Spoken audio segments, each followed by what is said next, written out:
After those inspiring words from Greg, I want to start with our program. First of all, we're going to have two keynote speakers whom I will introduce in a moment. And I invite them to come to the head table. And then we're going to have two roundtables. One is on the role of communities in the management of conservation areas and in law enforcement. And the other one is on the benefits of wildlife economy for the local communities. These are going to be roundtables. We're going to have a few panelists, but we want this to really be a roundtable and for everybody to participate. So as our keynote speakers today, we have first Stephen Broad. He's the Executive Director of Traffic, which is a leading specialist organization working globally on trade in wild animals and plants in the context of both biodiversity conservation and sustainable development. Steve is an effective organizational leader and has 3 decades of diverse technical experience in wildlife trade research, investigations, CITES implementation, and particularly involving gaining better understanding of economics of wildlife trade, the application of behavior change approaches, and mobilizing business sector action. Stephen, welcome. Thank you very much.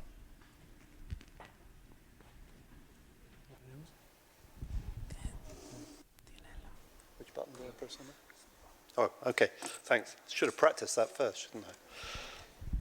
Thank you very much for that, and thank you for that kind introduction. And that's quite an act to follow, isn't it? So maybe I'll just be quiet for a minute and let that sink in. But Greg's message, luckily I found at least one of the comments he had is I will come back to later. So as Pilar said, my name's Stephen Broad. I'm the Executive Director of Traffic, and Traffic is an NGO. We're a specialist NGO only working on wildlife trade. The trade in wild animals and plants, and the concern of wildlife trade's impact on conservation and its contributions to people's development. Traffic works very much on what we call a evidence to influence pathway. We're a research-based organization, but we try to influence and support change on action on wildlife trade issues. So today, to make things easier, particularly as it's just after lunch, I'm going to put my key messages at the beginning and at the end. So firstly, I've been asked to introduce the topic of illegal wildlife trade. And I'm going to explain what many of you will know already, that illegal wildlife trade is big, it's complex, and it causes harm. I'm then going to talk about the fact that the underlying problem is overexploitation of wildlife driven by demand and what we can do about that. And then to talk about diverse, well-designed solutions needed to address the immediate problems of illegal wildlife trade, the critical, urgent problems, but that longer-term success depends on wider environmental action, and that's where I hope we can bring back to Kadu's comments and also after me, and then also to the themes of this afternoon. That environmental action being about local engagement, community engagement, but also something we may speak less about, is about responsible consumption. So firstly, about wildlife trade and its size and scope. So wildlife trade, illegal wildlife trade, which is what I'll concentrate on right now, it's very high volume business in many ways. This is just one shipment of ivory seized in Singapore recently, and in the back in those red bags are pangolin scales, about 20 tons of pangolin scales. Of course, we know with illegal logging and illegal timber trade, vast volumes of wildlife traded, often in contravention of local and international laws.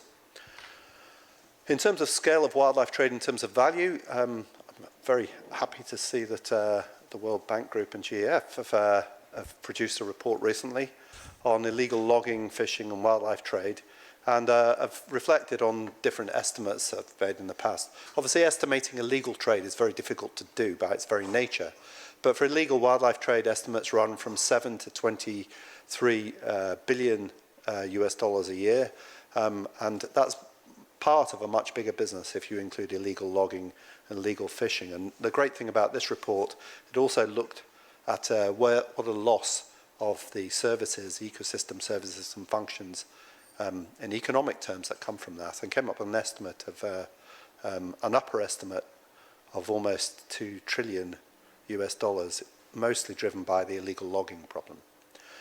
So massive scale, massive value, but also in terms of its scope, a vast global business involving species from around the globe, many thousands of species.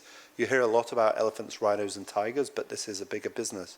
In fact, the exploded pie chart to the left, to the right for you, is from the UN Office on Drugs and Crime report a couple of years ago. It's just being updated, looking at seizures of illegal wildlife and what makes up the biggest seizures. And actually, the biggest seizures of CITES, the Wildlife Trade Convention's seizures, are actually rosewood, a high-value timber species.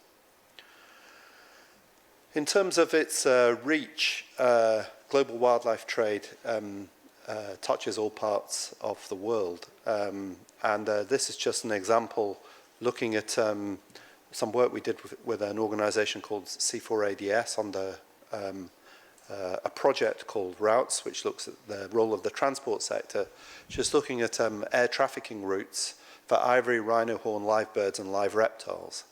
And you can see it's a very widespread business with hubs in different parts of the world. And unsurprisingly, those hubs are just transport hubs. Ultimately, wildlife trade is trade, and it follows the same trade routes that many other areas of commerce will follow. The same transit airports in this case, the same shipping ports for marine trade. There's another way of looking at it is in terms of the complexity and global reach. These are from Traffic's database on wildlife seizures. These are heat maps looking at the locations on the left of the source of seizures of illegal wildlife over a 10-year period. On the right-hand side are the destinations. So you'll see again, in terms of source and destination, a global coverage in the Americas, North and South, in Africa, in Europe, in Asia, and also in Oceania. Another way of looking at complexity is wildlife trade, like any business, evolves. Illegal wildlife trade evolves. And although much of what you see here, and I'll come back to this point, it's not about illegal trade. If you look at the history of the ivory trade, this is a graph of estimates of ivory trade movements over 500 years. You'll see that actually, for the first, you probably can't read the key at the bottom, but the first 400 years of that, India was actually the main consumer of ivory in the world. And actually the phenomena you hear about now, particularly of Asian ivory trade, is really a phenomena of the late 20th century into the beginning of this century. Before that, the US was a major consumer, particularly between the world wars in the 20th century. And before that, Northern Europe, where ivory was used as a commodity for the production of a whole load of household goods and decorative items. So again, you see a trade that over centuries has changed a lot. But if we look at other areas of wildlife trade, we see the same sorts of shifts happening much more rapidly. And I'll just refer to an example. There's no slide for this. Is the illegal rhino horn trade, which you hear a lot about. The rhino horn trade in the 80s and 90s, early 90s, was driven by traditional medicine consumption in China and by the making of dagger handles in Yemen in the Middle East. And that business pretty much stopped by the mid-1990s. And then in the noughties, after 2000, a new demand arose and a new opportunity for trade into Vietnam largely. And this was not for the same purposes as 20 years before even. This was for new markets, new emerging markets, driven more by fashion and fashion building on tradition than on long-standing cultural practices. So again, rapid change, evolution over time.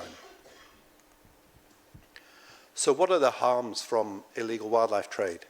Well, they're substantial, and I think if you take a step back and look at illegal wildlife trade as an expression of overexploitation more generally, we can see the impact of overexploitation. And this figure is from, you may be familiar with, is from the IPBES report, the IPBES report this year, from the summary, which looked at direct drivers of nature loss and declines in nature, mostly looking at the impact on species declines.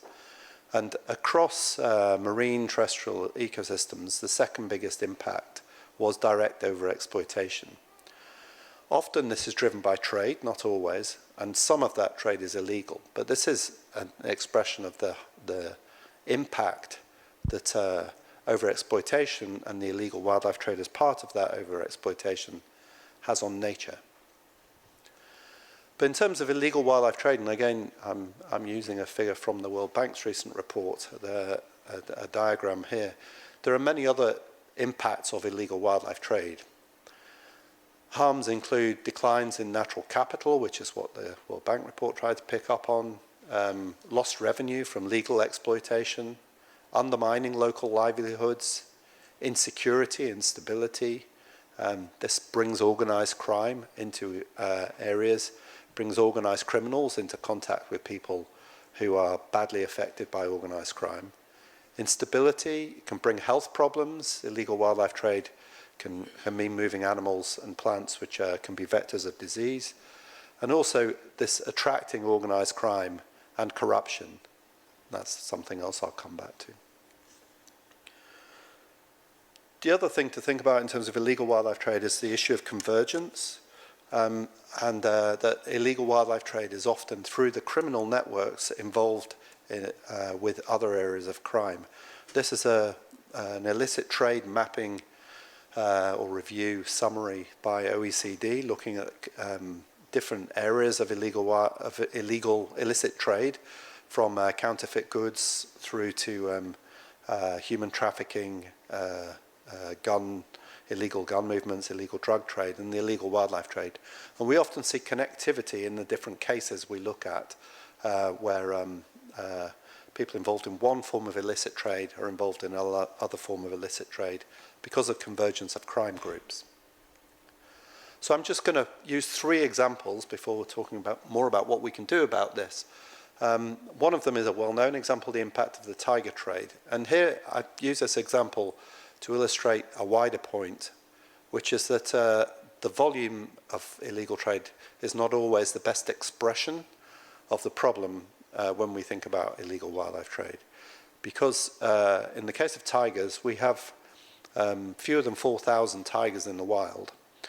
A traffic review of seizures over the past 18 years showed that about 2,300 tiger equivalent had been seized over that period. That's an average of over 100 tigers a year. So this is a very significant proportion of the population of tigers being lost each year, and a significant proportion of the effort of tiger populations to recover is going to recover from losses into illegal wildlife trade. Secondly, I use this example because a lot of the illegal wildlife trade is not in species like rhinos and tigers and elephants that you hear about, but in many, many other species that you don't necessarily know about, unless you're an aficionado of the songbird trade in Southeast Asia. So here's an example of a species called the white-rumped charmer, seized in thousands over recent years. This species does not have any protection from CITES, the Wildlife Trade Convention. It is subject to national regulatory protection in the countries where it occurs in Southeast Asia, but there's a very big demand for songbird trade, and that demand is in the same countries in the region. So even though there are cross-border movements, this is not a typical Africa-Asia, this is a Southeast Asia source and a Southeast Asia origin. And again, just a tiny tip of an iceberg of so many species, thousands of species, which are being traded in contravention of protection laws. Then the third example is abalone trade. So abalone is a mollusk, a high-value mollusk, shellfish from, actually it's widely distributed, but one of the major sources in South Africa. And the major demand goes into East Asia, and the major buyer of South African abalone is Hong Kong. But this is, at the moment, from South Africa, and has been for some years, a trade subject to big problems of overexploitation and lack of control, such that there's been a ban in place and a big problem of illicit trade, illegal trade from South Africa. And you can see some of the volumes here, sort of, again, tens of millions of abalone being traded, high value trade going by air transport into Hong Kong. And the reason I use this example is to illustrate, in this case, there's a very strong connection here between the abalone trade and the narcotics trade, such that fishers, illegal fishers in this case, are sometimes actually paid in methamphetamine as part of their payments to create this dependency around the fishery. And the gangs that are involved in this smuggling are also heavily involved in narcotics trade in the country.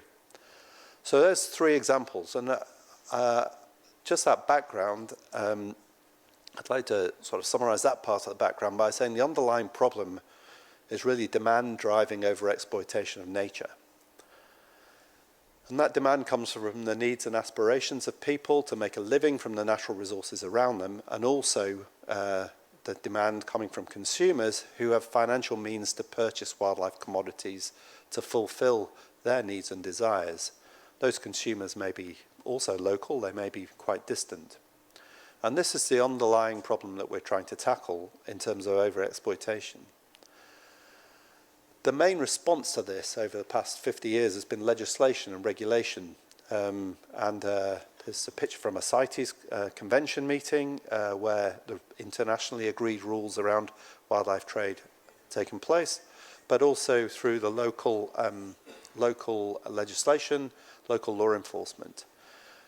But the key thing I'd say from this is just be absolutely clear that making something illegal doesn't mean it's going to stop. And illegal wildlife trade exists because there are laws put in place to try and stop this overexploitation. So we have to start from that starting point, and it's a lot easier to understand what's going on with illegal wildlife trade.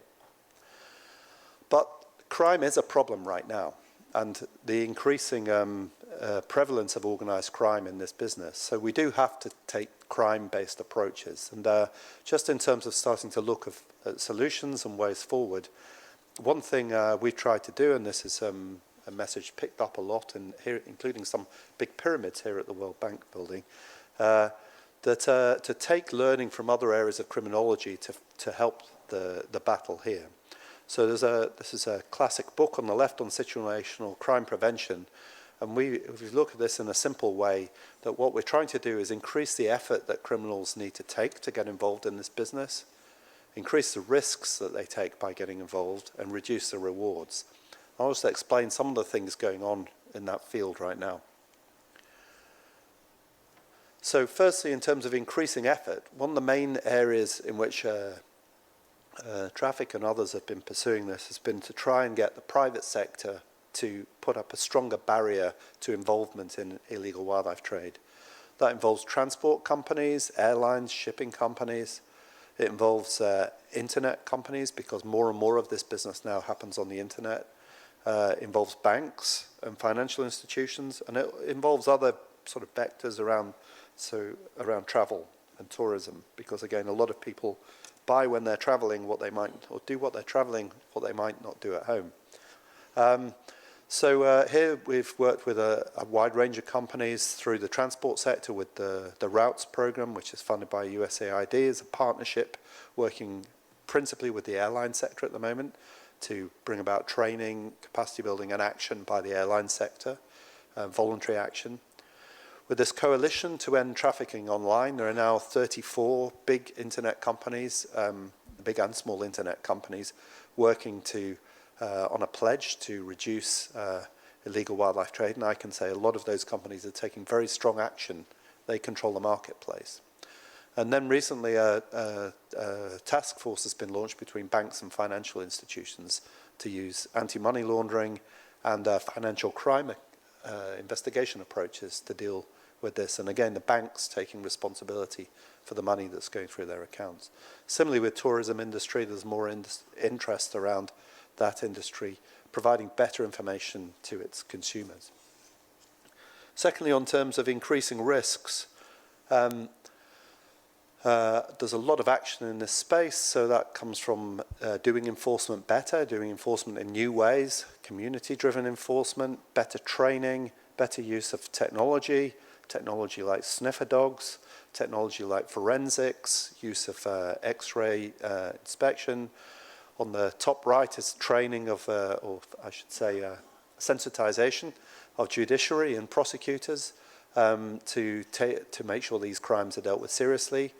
And then also an increasing amount of action to try and look at the issues of corruption and how that undermines the regulatory and enforcement process.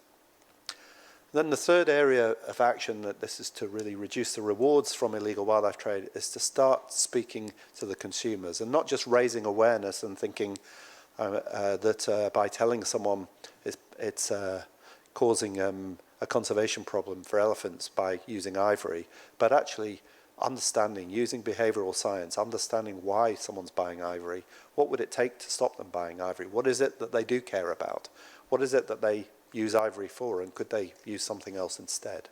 Just to use that example. And increasingly there's an effort to use demand modification, demand reduction. We're trying to move towards sustainable choices.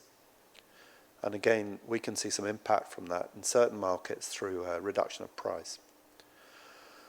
So I'd just say that there's a lot of strategies being taken on illegal wildlife trade. I'd say from traffic's perspective that the key thing is to try to work out what is happening. This increasing effort, increasing risk, reducing benefit. Which of those interventions, in the orange ovals on this chart, are actually making a difference along the trade chain? And how do we see if they're making a difference? Is it that we see fewer seizures, or should we see more seizures? Or should we see reducing prices, or should we see increasing prices? And we really need to get that model, that business model of how an illegal wildlife trade flow is working very clear if we're going to understand what's going on along the trade chain and design better approaches. And just a little plug up the top, I put the CBD there, maybe slightly out of context. We're also really hoping that knowing that overexploitation is such a big problem for biodiversity loss, that the CBD will look at having an overexploitation related target that may help provide more interest around trying to work out what is helping and what is not. So stepping back a bit further again thinking about the problem here is really overexploitation. We need to think about the range of issues. So there is a good reason to work hard at getting criminality out of the illegal wildlife trade, but we have to look beyond that for longer term solutions. So that means thinking about resource management, it means thinking about livelihoods, and it means looking at the role of sustainable consumption as well. So I just want to say as a link into the next part of our session, that at the community level in particular, there's been not enough attention to the role of communities in addressing overexploitation problems and illegal wildlife trade in particular. It's good that there is attention now. This is an example of some work being done by a range of partners who are named here, including IUCN Sustainable Use and Livelihoods Initiative, IED, and others around trying to get more attention to communities as the first line of defense in the fight against illegal wildlife trade. Start thinking about what are the roles that communities can play. How do communities avoid being taken advantage of, or being finding that they're not able to make the choices they want to make, both individuals and at community level, in dealing with the resources around them, and also that that communities get benefits. And again, I would hope that's what we're going to talk more about today, that derive from the resources around them, that compete with the benefits maybe being offered by some crime gang who's willing to buy things for a high price from outside. This is an example again of the catch-up on this area, of a new resource called People Not Poaching. There's a web address there, but I think it's people.poaching.org, which is an learning platform on communities in illegal wildlife trade, which was actually plugging this very session, so that's good. And then also, I think important to note that through the GEF and World Bank and others, that the Global Wildlife Programme is also investing in community-level action on wildlife trade challenges. In terms of traffic's own role, we work on wildlife trade. We don't work on all aspects of community engagement. I just wanted to note that we have a particular approach on this in terms of thinking about trade, is that yes, we work on this, what we call red stream side of addressing criminality and illegal wildlife trade, but also on what we call green stream, which is working towards sustainable legal wildlife trade pathways. And this provides a lot of opportunities, and I'll just, my time is pretty much up, so I'll just mention a couple. So one is a scheme we've helped with others to set up called Fair Wild, which is looking at sustainable and fair sourcing of wild plant resources, which is now picking up in different places around the world. It allows community-level production of wild plants for trade, going into a range of products, where the sustainability and fair trade assessment for those products is upfront on the products through product labeling, and again, that helps consumers think about sustainability of what they're buying.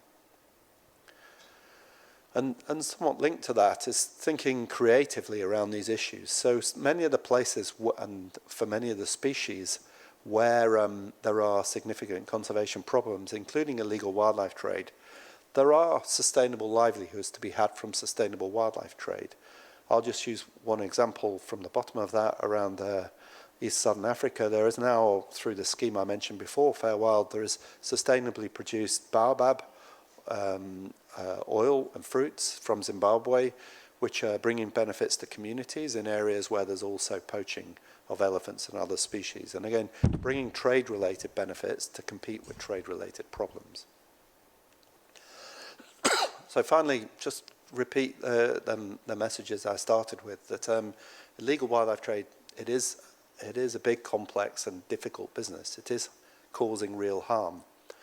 But it's part of this bigger picture of overexploitation, and that bigger picture is driven by the concerns of demand. And the demand to benefit from resources that are around us, but also the demands of those who are willing and have the disposable income to buy and drive some of the markets, including markets which are really difficult. But also, it's, in illegal wildlife trade, the role of organised crime coming into that business is one of the big problems that we face now, and therefore there's a real case for taking very direct, urgent action on illegal wildlife trade.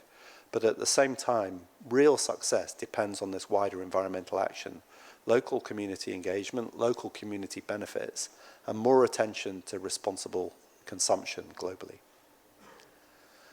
That's it from me for now. I'm going to be passing on to Kadu, and then I look forward to some great discussion. Thank you so much, Steve, for those words, for giving us the overview, the global overview of this problem, but also how local communities can give solutions. Now I want to give the floor to Kadu Sebunya. He's the Chief Executive Officer of African Wildlife Foundation. He has over 25 years of experience in conservation at grassroots, national, and regional levels in the US, Africa, and Europe, and I also learned today in Central America, and is now driving AWF's long-term strategy and culture. Kadu has also worked with Oxfam, UK, the International Union for Conservation of Nature, USA Peace Corps, Conservation International, and Solimar International. Welcome, Kadu. Thank you. And thanks, Steve. And Greg, for very good opening remarks. Mine is going to be more, Greg talked about the site protected area level and what has happened, and you've fantastically described the international global perspective of wildlife. I'm going to look at Africa. That's where we work. We are focused entirely on the continent of Africa. And so, good evening, ladies and gentlemen. One of the things I picked from the previous discussions has been where we are today. And it seems that the statistics we've just had, we are not really in a good place. with the data. The wildlife is being hit. So the question for me is, what changes do we want to see in our sector to address the increasing challenge we are faced with wildlife? We cannot make or continue doing the same things with the same structures and systems the same way and expect different results. So what kind of changes are we going to make? That's the question for me, and I'll end up with a number of questions for the panel. I don't have really solutions or answers I'm going to leave with you, but I'm just going to describe where we are in Africa. Our mission as African Wildlife Foundation is to ensure wildlife thrives in a modern Africa. Why modern? Modern is the change, whichever way you want to define the word modern, is the change we see in the working environment we are at in Africa. Let me start by presenting the Africa today. 55 countries stretched over about 30 million square kilometers, nearly 2,000 languages, 3,000 ethnic groups, with estimated population of about 1.3 billion people. Africa today also means young, rapidly growing population. Number of Africans are aged between 15 and 25. They are likely to double in the next 20, 30 years. Africans' average age is 19, compared to Americans, which is about 38. That's the changes we see. We also see Africans, a youthful and aspirational African generation, eager to explore, invent, engage, create, and bring about prosperity on the continent. Actually, I'm excited as an African at the time today, because we are the most prosperous Africans ever walked this planet. So it's exciting to be an African now. But these changes we see on the continent, those are the countries, those are some of the protected areas we are trying to engage.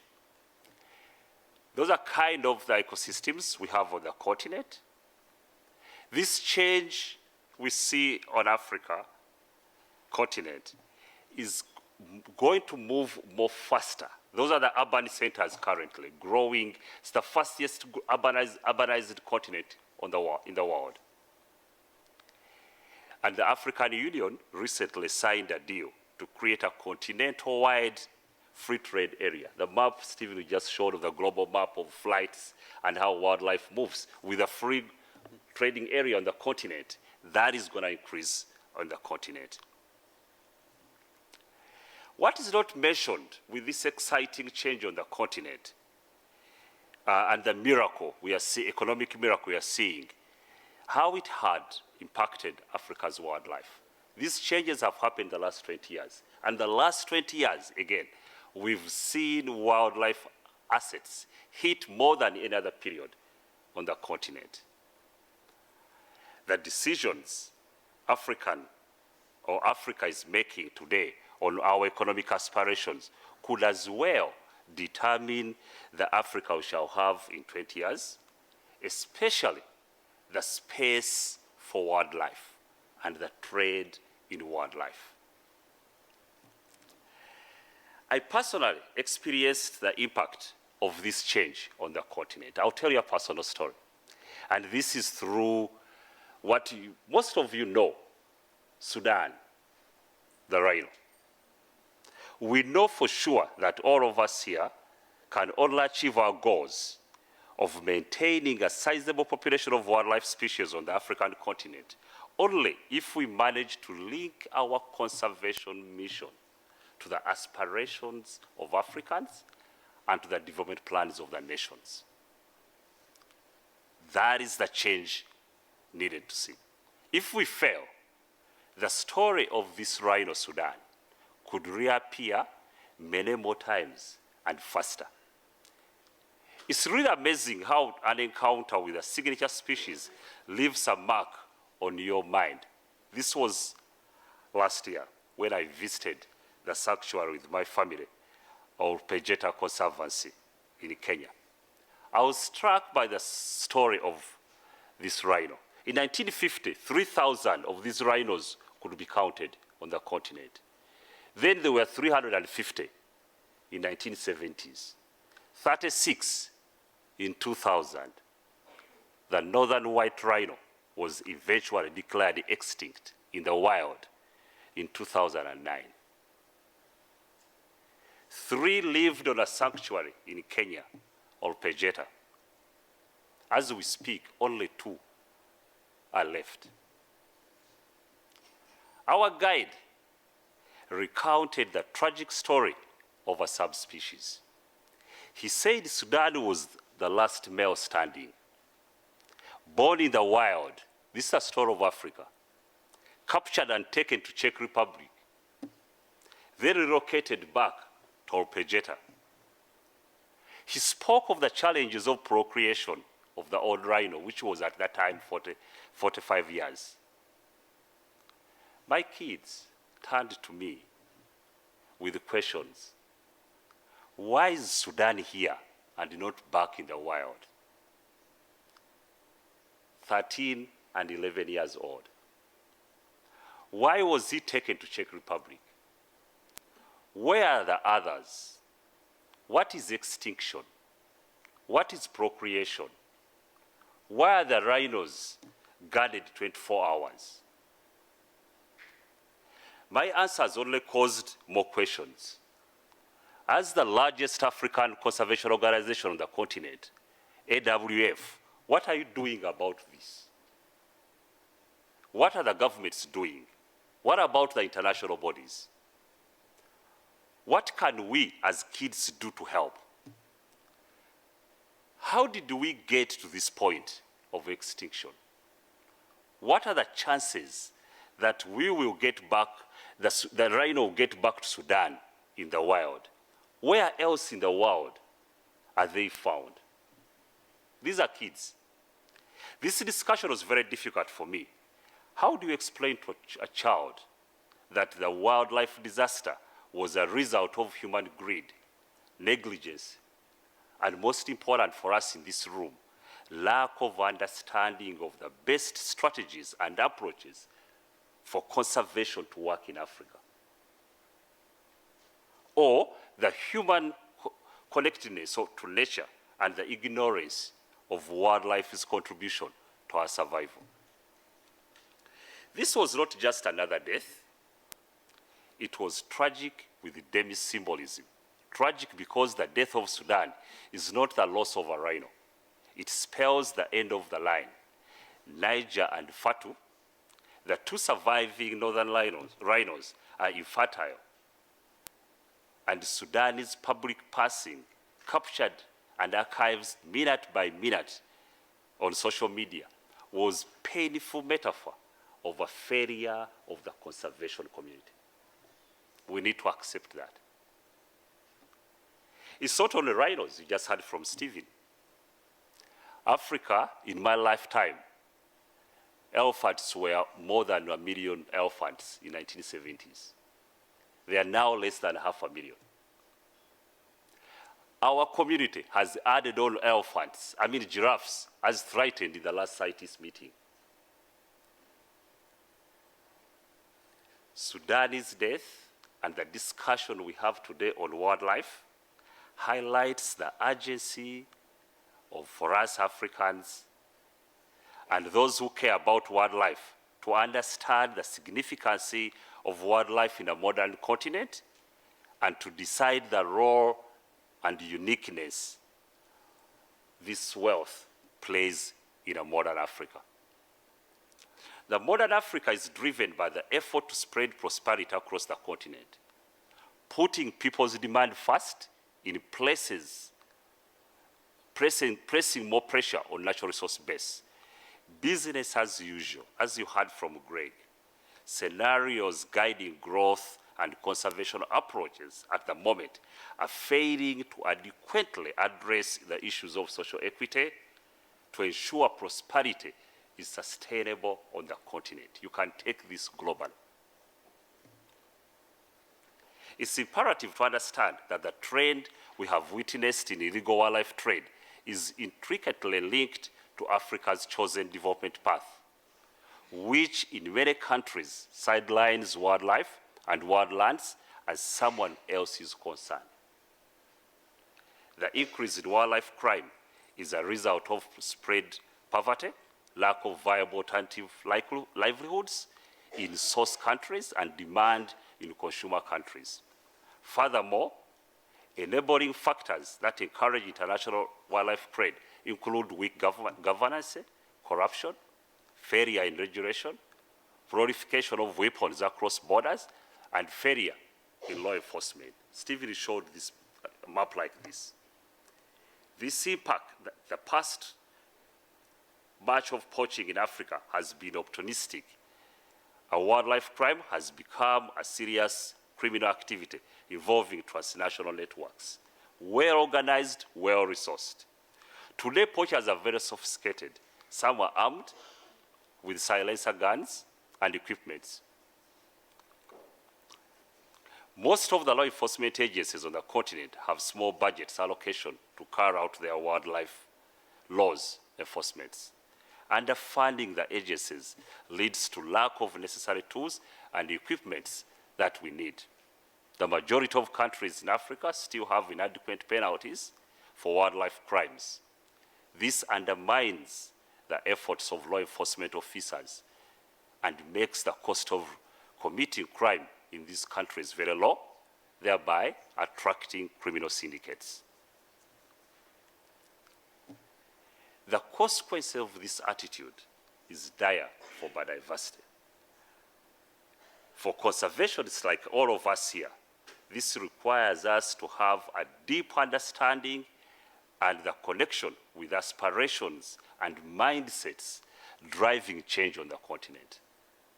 Central to all these causes is the lack of concern to the decision makers.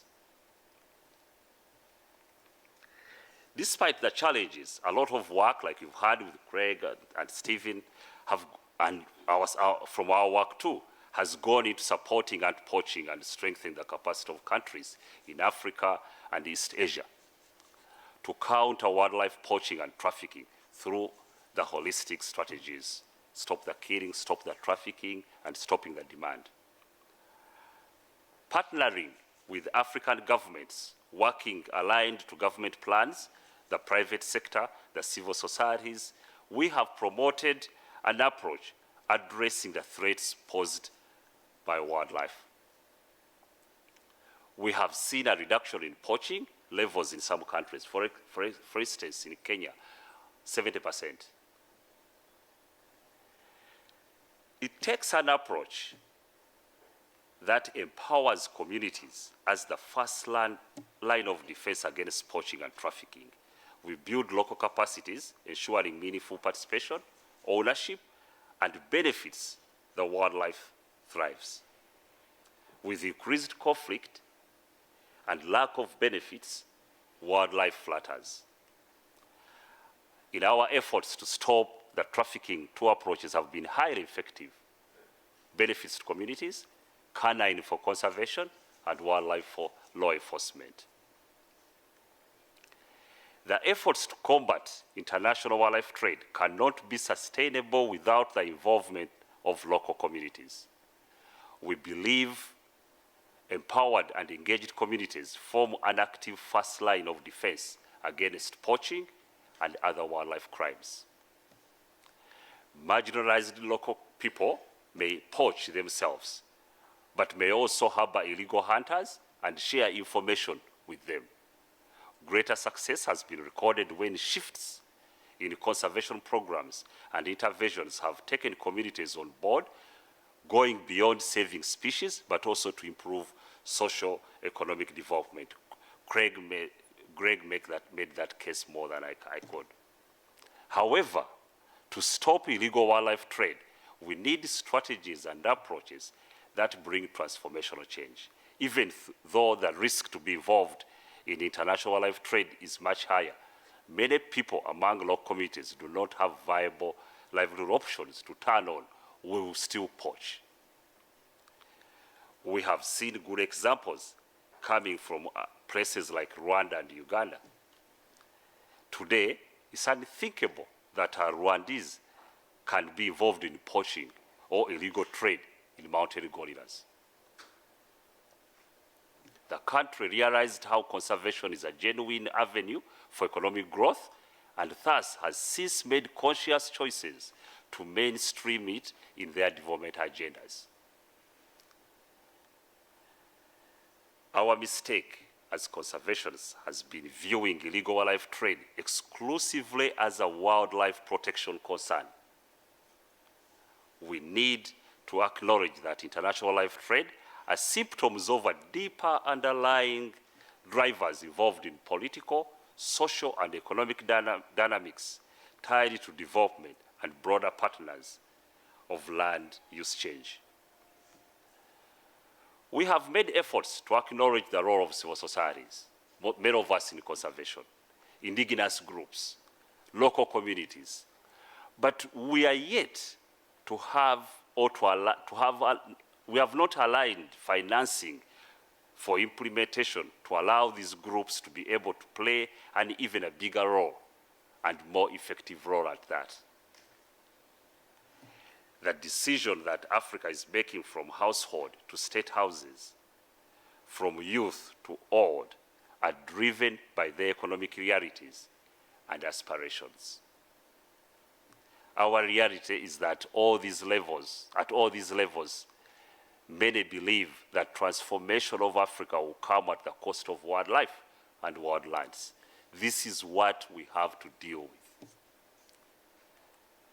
For the coming panel today, Africa is making a decision that will determine space for wildlife. As conservationists today, we need to reflect and interrogate our approaches, strategies, and structures we have today.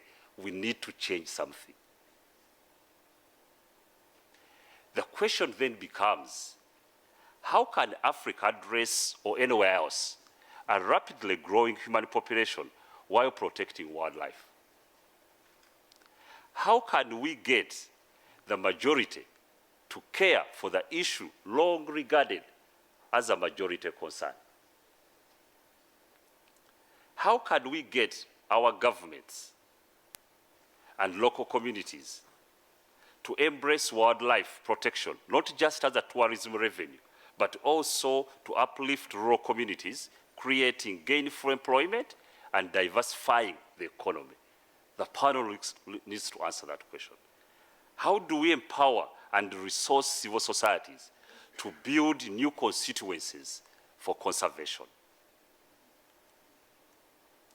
What is it that conservation vision for Africa's wildlife that is crucial for agriculture, pasture for livestock, energy, water, urban centers, clean air, and extra? It cannot be only for wildlife as an end in itself.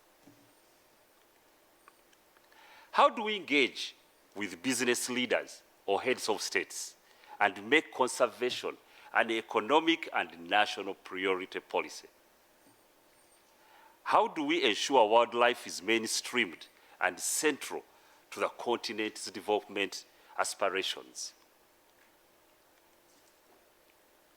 How do we get ordinary Africans, especially the youth, to step up and voice their interests in the conservation of wildlife and wildlands? The youth on the continent are 60% of the population of Africans.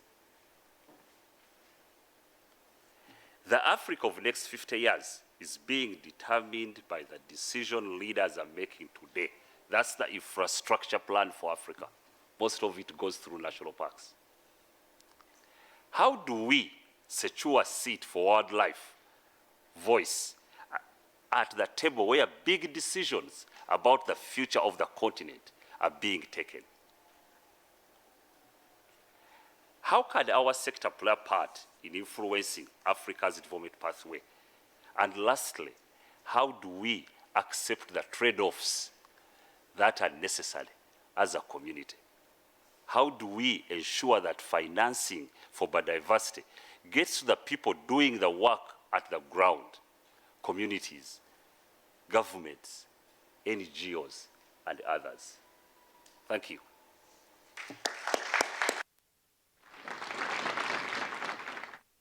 Thank you so much, Kadu. Thank you, Stephen. Thank you for those inspiring words. We're going to give way now to our first panel.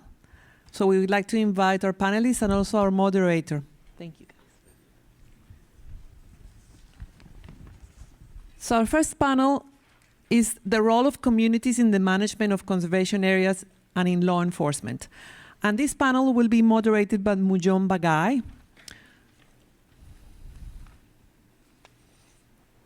And I would like to invite our panelists, John Kamanga from the South Rift Association of Landowners in Kenya, Ailey Kang from WCS China, Maxi Pia Louis from Naxo, Namibia, and Patricia Turpin from the CSO network from Trinidad. Mujon, our moderator, is an expert on public-private partnerships and co-management of protected areas in Africa. In 2018, she published in Biological Conservation a first-of-its-kind continent-wide study on collaborative management partnerships between governments and non-profit organizations to improve the management of under-resourced protected areas in Africa. Mujon, welcome. Okay, good afternoon. Welcome to the first roundtable. I'm just going to start with a few remarks to set the stage, and then I will ask some questions of our panelists to kick things off. And then the second half of this hour, we want to open the discussion to the room. So ultimately, we want this to be a conversation. As Pilar said, it is not just a panel, it is also a roundtable.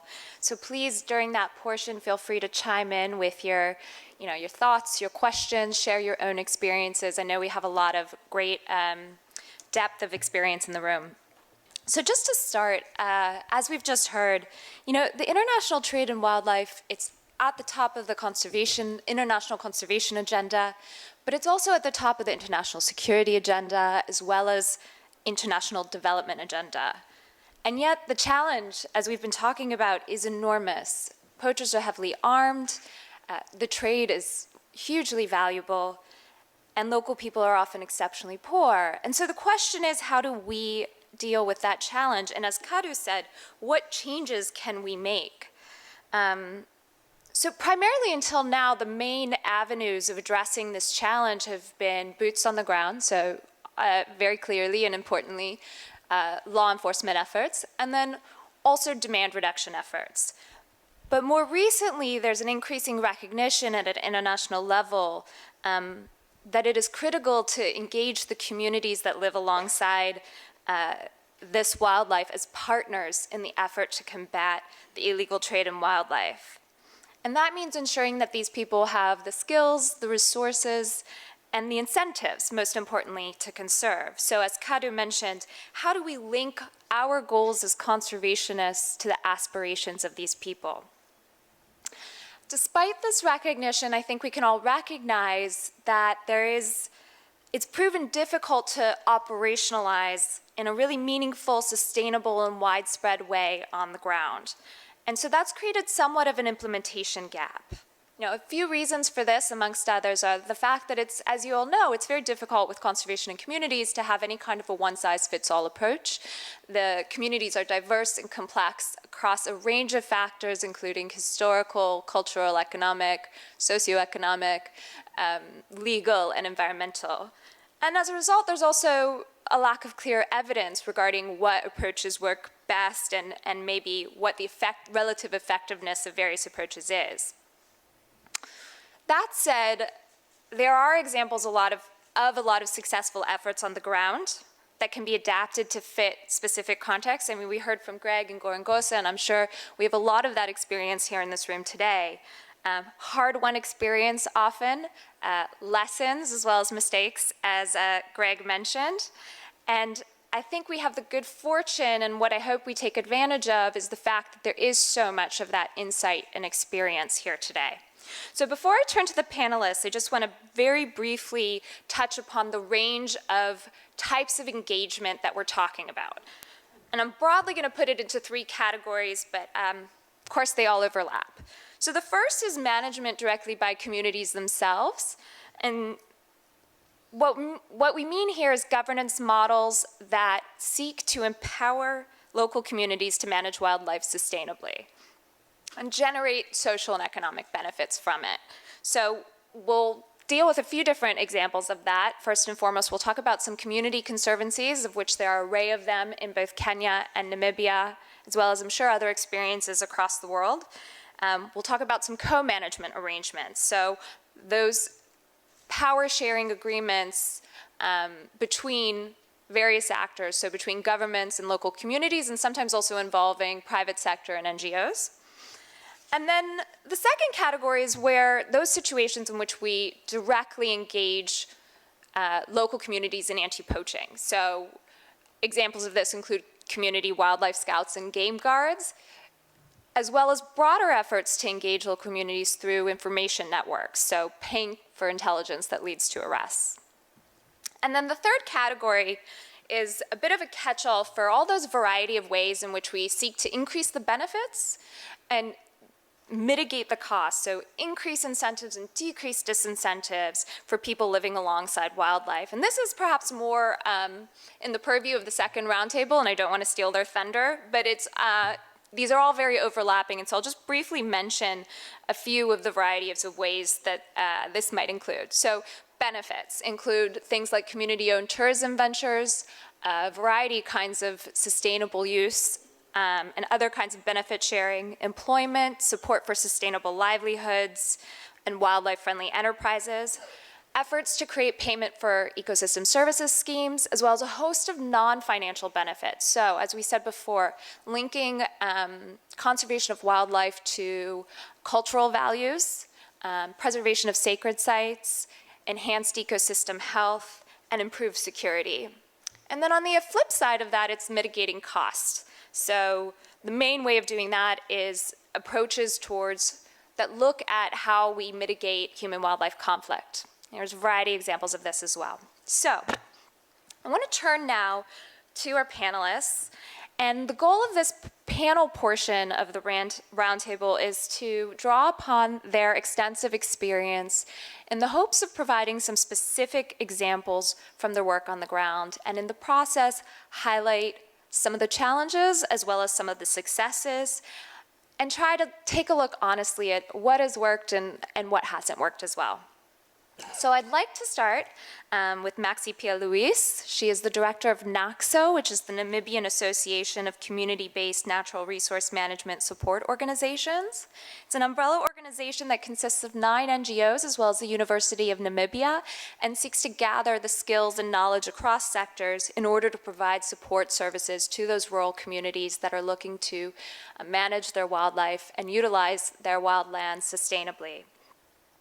So Maxi, can you tell us a little bit about the Conservancies of Namibia and the impact they have on the illegal trade in wildlife?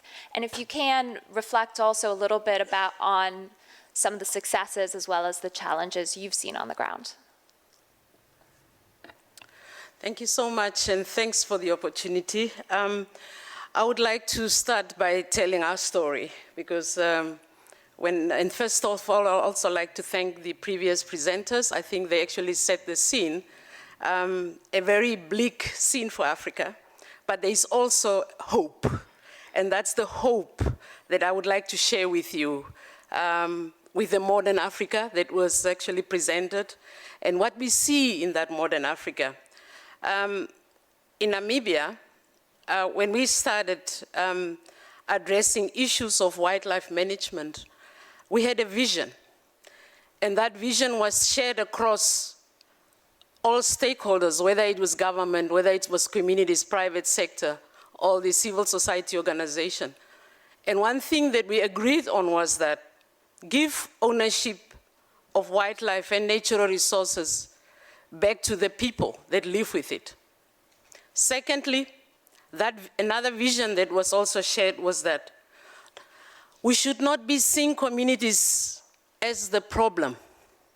Let's see communities as the solution.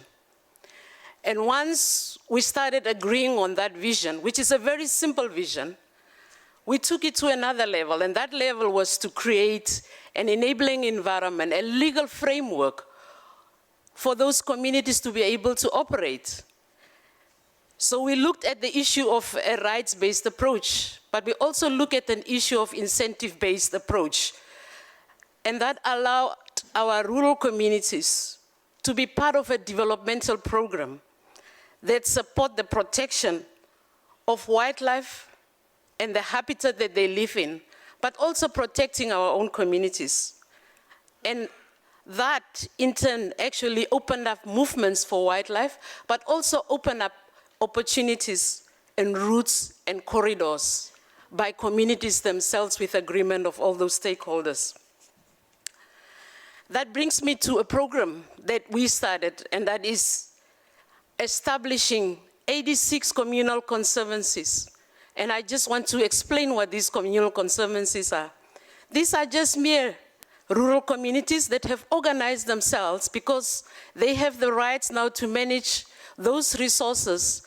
They then started managing wildlife as if they own that wildlife, even though the laws did not give them that ownership. They then started to believe that they will benefit from that wildlife if they start managing that wildlife. That was at the beginning, because I was part of this program, it was just a belief. We didn't even see benefits at the time. But because they had our support and the support of government, once the benefits started trickling in, they started supporting. And we saw then a proliferation of a lot of these conservancies. We saw a lot of them wanting to be part. We started with 4 conservancies, and now, to date, we have 86 of them, covering around close to 19% of communal land that is under conservation. And this is what we call today our program and our model of success. The conservancies in Namibia is around 200,000 communities. We are a very small population. I was looking at that map of Africa and I thought, wow, we are probably the only country in some way, I think in West Africa, where there's fewer people, just 2 million people. And maybe that's why we are so unique, because our country can create space for wildlife. And so that is totally unique and a very different model. On the question of what has been the successes? The successes has been that we have seen wildlife returning back into areas where it was nearly extinct. Let me give you an example. In the northwest of where I come from, we started seeing in the late 80s, the black rhino that was just talked about was nearly extinct. Today, because of this conservation program, we have the largest free-roaming black rhino population in the world that is managed by this conservation program. And one thing, why did that happen? And they are not in parks. They are not being monitored, they are being monitored, but not as 24 hours as I saw that rhino. They are monitored by all those communities on an open landscape with no fences. And why is that a success? Because those communities bought into the conservation program, they bought into the benefits they are getting, and also because they have the support. We have made lots of investments for them to have that support. We also have a return in terms of, for instance, the elephants, not in parks, outside parks. In 2007, we had around 7,500 elephants, I think in 1997. Today, we have around 23,000, that is the survey that is up to date now. And these elephants are not just in parks, they are outside parks. So I think an enabling environment has been created where communities can live with wildlife. So your question in terms of what has been the challenges, if I can touch on that, and I'll get into the issue of illegal wildlife trade. So there's many other successes that I can mention, but there's also challenges. Part of the challenges that I see, and especially when it comes to illegal wildlife trade, is that those conservancies that are buffers, they form the buffer zones in terms of, being a buffer between the parks. A lot of our communities live inside parks and also outside parks, and the majority of them form conservancies outside the parks. The issue of co-management is something that I hear it daily from communities that, maybe we need to redefine the issue of co-management, and it's a concept that I know in conservation is being mentioned, that we also, as wildlife move, elephants move out of fences. Today, the elephant is in the park, tomorrow is in the community. We would also like to take care of those elephants the way we are taking care of them outside the parks and feel that ownership. As long as we don't have that ownership, we just don't feel that we can make certain decisions over some of the wildlife. So the issue of ownership is very key in terms of wildlife. As I said at the beginning, wildlife is just, we don't have much user rights, but in Namibia, because they all get 100% of the benefits, that's why there is a buy-in. The issue of human-wildlife conflict is big. The cost that is being carried by this, it's a huge one. I think I like the idea that it was mentioned here, that Africans make decisions. Our model in Namibia and somewhere else in Southern Africa works for us. But we constantly see our models or our work that you are doing, there's a lot of pressure from outside. Other people that have never dealt with conservation, some of them have never really also lived with wildlife, make decisions on our behalf.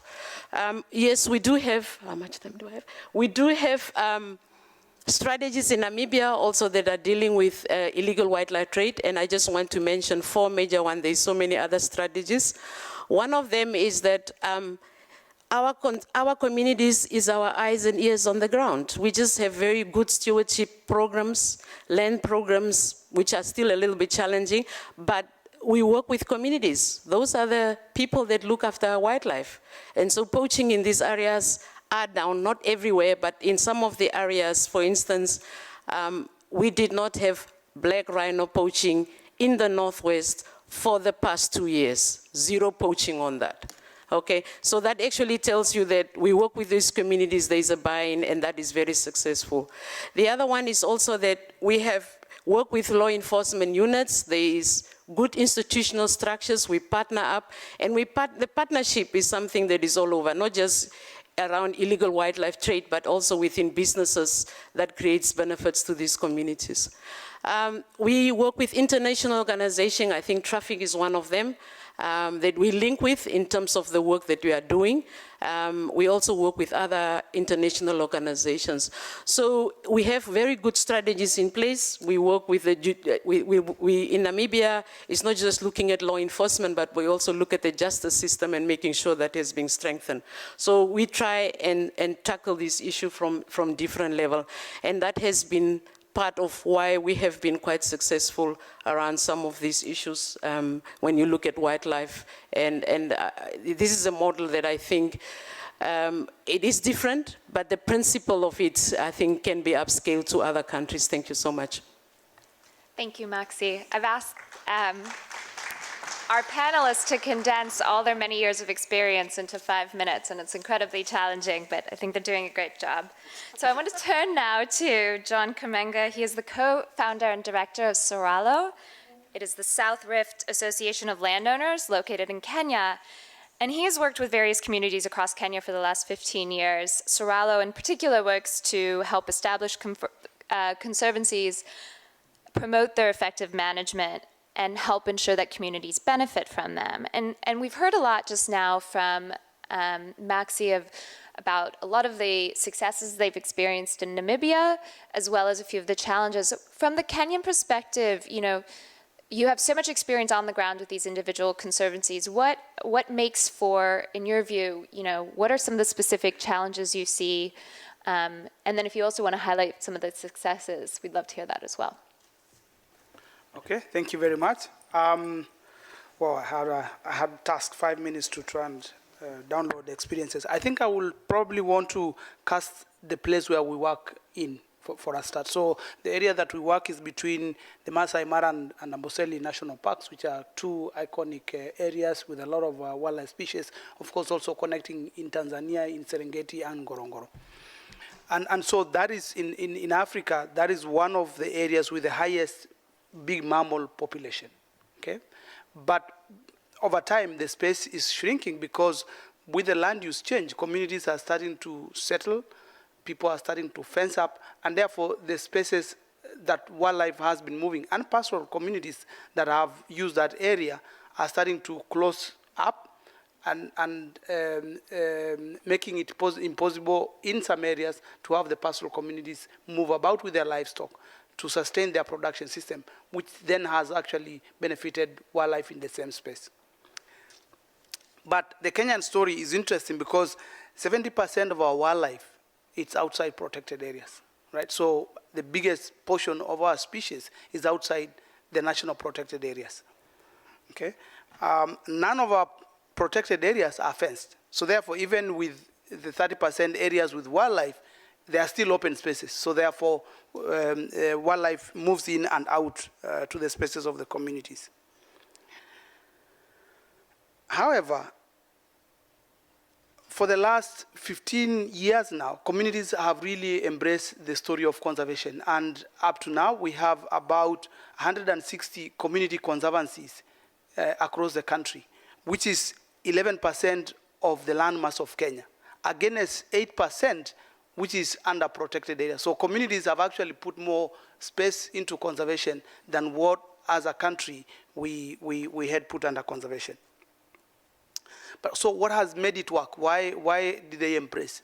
Interesting, again, in Kenya, even without legislation, 15 years ago, the country realized that they couldn't manage species by only looking at the protected area, so they started this idea of parks beyond parks, right? So let's move beyond our parks and let's engage communities. Just by saying that and by allowing that to happen, there was really an upsurge in communities creating conservancies. But why? Because, and at that time there was no legislation, there was no legislative framework, but communities had now gotten a window to start benefiting from wildlife. And that in itself just propelled the number of conservancies that were created. So I think what has made it work in our circumstances, one is putting communities at the center of conservation so that they are seen to be the custodians of wildlife and stewards. And just by doing that, by allowing them, rather than protecting wildlife by guns, and allowing communities to be the protectors of wildlife, has increased the space that is under wildlife protection. We have to ensure that communities benefit. I mean, it's not, so those societies traditionally, lived with their cows, but today it's different.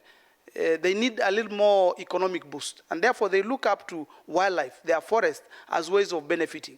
If we do not innovate and ensure that they are benefiting from the wildlife and their natural resources, for sure they are going to do other things that allow for food to be on their tables. And that, if we can't give them food in a different way, they're going to be part of the destruction. I think we have to plan with the communities. So one of the things that we do for those who then are coming as development experts is to say, we show communities what to do. But those communities have lived in those spaces for thousands of years, and they've actually understood a little bit about how to use that space. So if we care to actually then plan with those communities so that we ensure that their systems, their production systems are also part of what they need to work on, then we win the war. One of the things in terms of how we kind of encourage community to conserve is that conservation from our standpoint is only also probably in some areas providing a grass bank for livestock. And by combining wildlife and livestock, which is their main source of livelihood, then communities are easy to be convinced to go into conservation.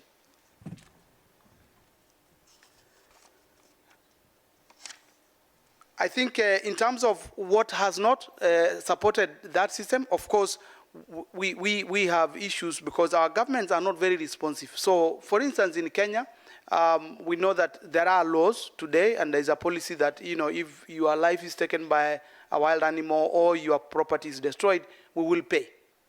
But we have had backlogs, and there is no response. People are not paying. So we commit, and we don't. And actually that then really creates an angry community. Every time somebody is killed and the government comes in to try and, then like, what are you telling us? We've not paid for our people, you've not paid for our property. Yet the law is very clear that I should be paid.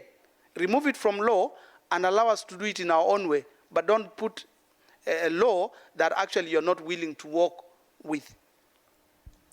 I think also what we've done is, again, deliver development. We are trying to tell the communities what to do in certain areas, and actually that has really worked against the progress in being made in conservation. Thank you.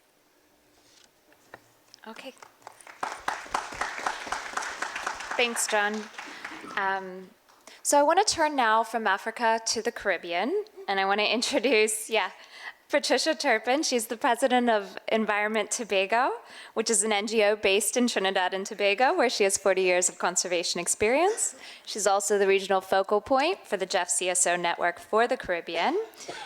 And relevantly, she's been appointed by the Trinidad and Tobago cabinet to steer the formation of 5 protected areas and 1 marine protected area. And that includes developing co-management plans with communities that surround those protected areas. So Patricia, I was hoping you could share some specific experiences from your region of engaging local communities in co-management and law enforcement, and the challenges and opportunity you've seen in terms of combating the illegal trade in wildlife. Well, when you're talking about a Caribbean island, you cannot compare it in any way to Namibia or Kenya. They are about 15 to 25 times bigger than we are. Okay, we have a population of 2 million in Trinidad, and in Tobago, 60,000. I live in Tobago.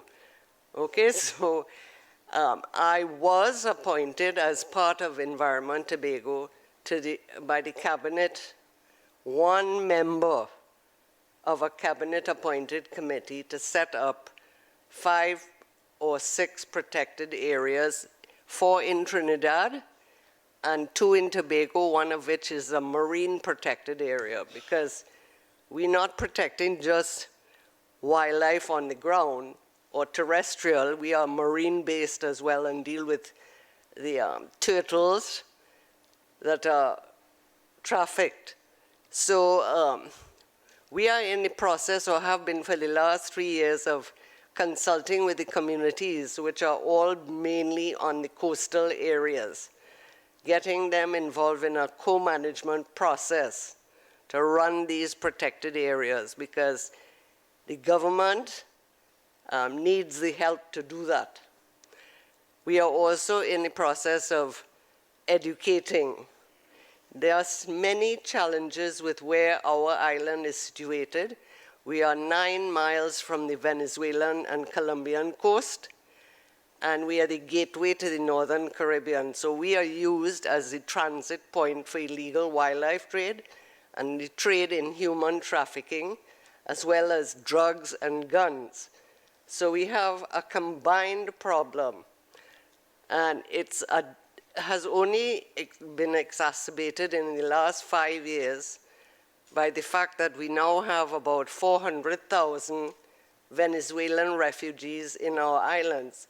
And with them comes the wildlife, comes the guns, and all the associated problems.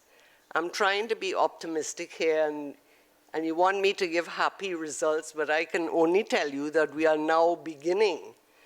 And so far, I can tell you what our contributing factors are and what we recommend be done.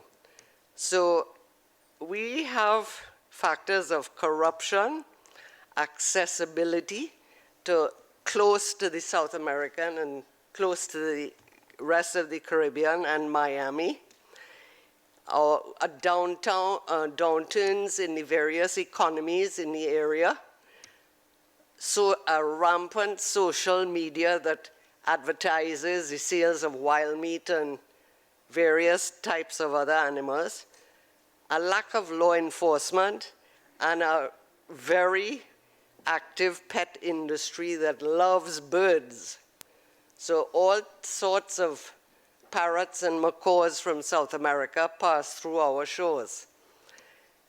Our recommendations have been that we invest in law enforcement in a big way, set up new management structures with these PAs that will help the communities to be more involved in looking after their own wildlife areas, empower communities to report, and we want to employ low-cost technologies like Smart Connect, which is used to track wildlife and game wardens. I was a game warden for 15 years, so we know that what the problems are that game wardens encounter. So we need low-cost technologies. We may be a small island, but we are very advanced in technology. We need to use these technologies and social marketing for behavior change, legal reforms, because as far as I understand, Trinidad and Tobago is very low on the scale of obeying the CITES agreements. So we need legal reform where that is concerned, and we need an update in our fisheries and wildlife laws.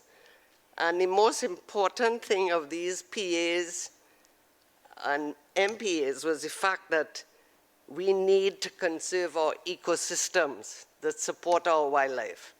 You can't have development in a wetland, and so there's a series of problems that we have had to face, and I think that within the coming few years we will have worked out all these little glitches.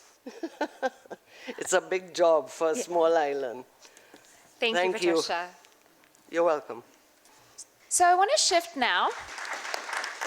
Thank you. And we've heard some of the on-the-ground experiences, and I want to shift now to a little bit more of a 10,000-foot level and talk a little bit about the future in terms of collaboration and scale and impact. And so for that, we have Eily Kang, who is the Executive Director of the Asia Program at the Wildlife Conservation Society, which covers that Asia program covers 15 country programs in the Asia-Pacific region. Prior to that, she worked in conservation in China for over 15 years, and so she has a variety of on-the-ground experiences as well. But I want to, ask you to sit back and reflect on how can the GEF in particular and international donors in general sort of best support these initiatives that we've heard about and collaborate effectively with civil society organizations to increase meaningful and successful community engagement. Thanks a lot. It's my pleasure to give some of my observation. As an international organization, we are not a local civil society, but actually we work like a local organization in many of the countries. So I bring some kind of those observations from boots on the ground, but also look across the region about what is the potential consideration that donor needed to have. I want to just reflect the technology. I think I needed to emphasize that it's important for the global donor to invest significantly to the local community to empower them to have those very simple equipment, such as cell phone, such as motorcycle. To be remembered, those people are in very remote places. They're not like citizens in the big city that can purchase those things quickly and learn those quickly. However, to give those equipment to them actually can help them to be more effective to communicate and transportation, which is important because a small case I had previously in Tibetan Plateau is we couldn't have local rangers to catch the people because they don't have motorcycle, just that simple. And I think those equipment investment and also some kind of those high technology, such as internet and such as Internet of Things, which such a smart connection will help a lot of those equipment and equip the local community to be more powerful, to work with the reserve people to address the illegal and to look into those illegal behavior. So that is the first point I want to make according to the experience. And there's another level of the program design I want to mention. One is the length of the project. Usually for the community engagement, even just to establish the structure and build the trust need time. And sometimes it needs more than 2 years or 3 years. And if for those communities and for civil society, local government to work together, the most time we have is not to really take a lot of fancy action, but just a talk to each other. That spend a lot of time. So thinking about the program length, such as GEF project, around 3 years to 5 years, it's maybe just at the beginning of the success. And if we really want to look into the impact of those programs, actually a continued investment for another period is essential. This needed to be considered, I think, by the donor communities. Always we're thinking about return of investment in short term and want to see game change. A lot of our strategies are currently existing. We need some of those decision-making to make their mind to think, yes, this is strategy, but we need the time to make them happen and to measure the impact. So that is the design. Another thing I want to suggest is that for the GEF, I understand there's impact program, which is talking about to bring a group of countries together to look into a certain theme, which is important for those countries altogether. If we're thinking about what just Steve from Traffic mentioned, the bigger map, it is very complex of a map of all those route for illegal trade, but it's also show the case that the illegal trade is not only from an isolated landscape, it is from a lot of landscape and to the end market. If it be addressed separately by one country, it doesn't work. So for the GEF, if it can be considered to broaden that from isolated country program to a region or to global and use those, I think within the GEF, the impact program is one of those have incentive funding to support the country government to make a further decision on the transboundary collaboration. This happens such as between Myanmar and Thailand, or from Pakistan to Afghanistan, or even from China to Uganda, or from China to Peru. If we don't thinking about those transboundary intervention, it just doesn't work because we couldn't only rely on one landscape to address the illegal wildlife trafficking. It's needed to be combined together. And the last point is that very simple, and I also think it has been addressed, is the investment to people, to talented people, to the leadership. And actually, there's a lot of young people, and not very young, but middle-aged people, already have very experienced people like who sit here, who has the experience. And the GEF has actually invested a lot of those people on the ground. How to continue to maintain them and maintain their interest and to continue their work. This is a sustainability that we should think about. So it's not only invest a program, but it's really invest people to make the difference. Thanks. Okay, thank you, Ailey. So we've heard a lot from our panelists in terms of the good, the bad, and the ugly. We heard about the growth of conservancies in Kenya and Namibia, quite significant and impressive. The importance of putting communities at the center of conservation and providing a sense of ownership. Some of the areas where maybe the situation has fallen short of expectations, so in terms of the laws in Kenya, for example, regarding compensation schemes and the need for legal reform in general, in the Caribbean as well, in Tobago, and then some of the opportunities in terms of using funding and using technology, potentially lengthening program schedules when it comes to donors, when you're dealing with communities where inherently the engagements are long-term, they're not 3 to 5 years. So lots of good thoughts that we've started off with, and I'd like to open it up at this point to the broader group of people here. I know we have a lot of people with a variety of experiences. Love to hear about your programs on the ground and how they relate to what we've just spoken about, and also any questions that we have from anyone in the audience. Excuse me, can I just say something? I didn't know that we were on a panel. We were supposed to be in a roundtable discussion. And here the roundtable is. No, you are about to question us. Oh, questions for anyone. Questions for the group, anyone can answer. I think it's a conversation. I'm just clarifying. Oh, yeah, sure. No, I think, yeah, let's clarify. They can be questions, hopefully, for our panelists if they're willing to answer them. But also questions for the group and just for anyone here.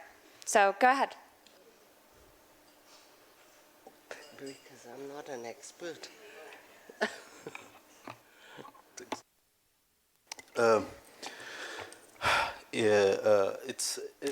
It's a little bit emotional, but touching deeply the whole scenario that was presented here.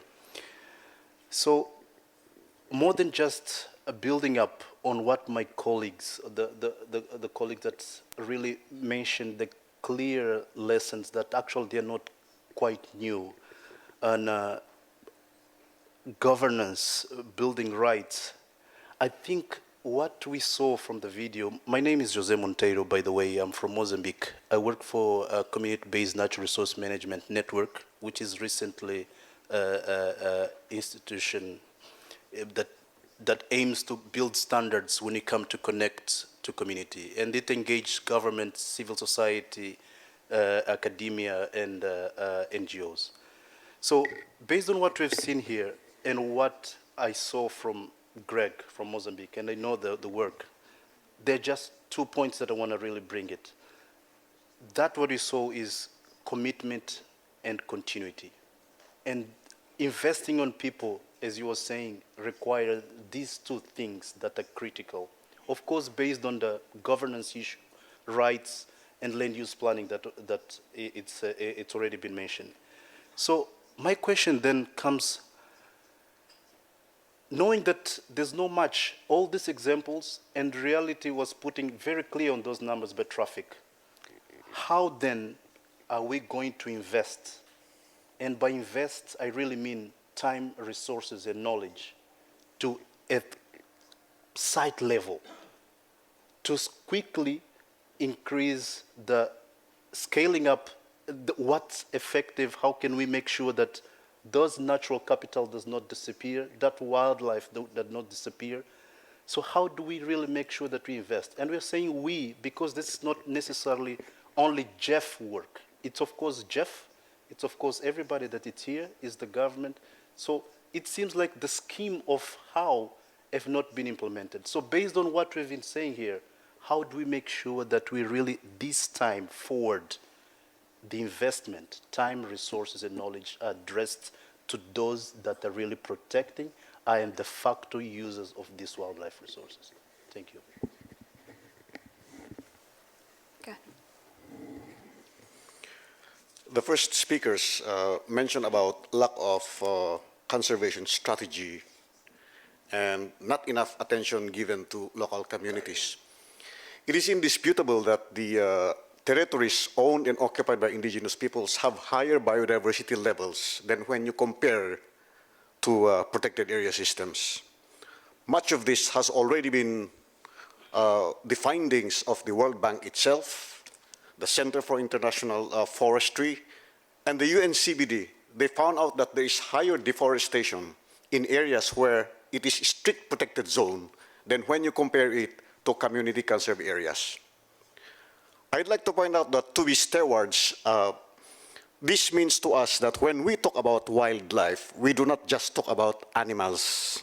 We must also talk about the indigenous peoples who thrive and persist in these areas and who are primarily responsible for the persistence and existence of wildlife animals.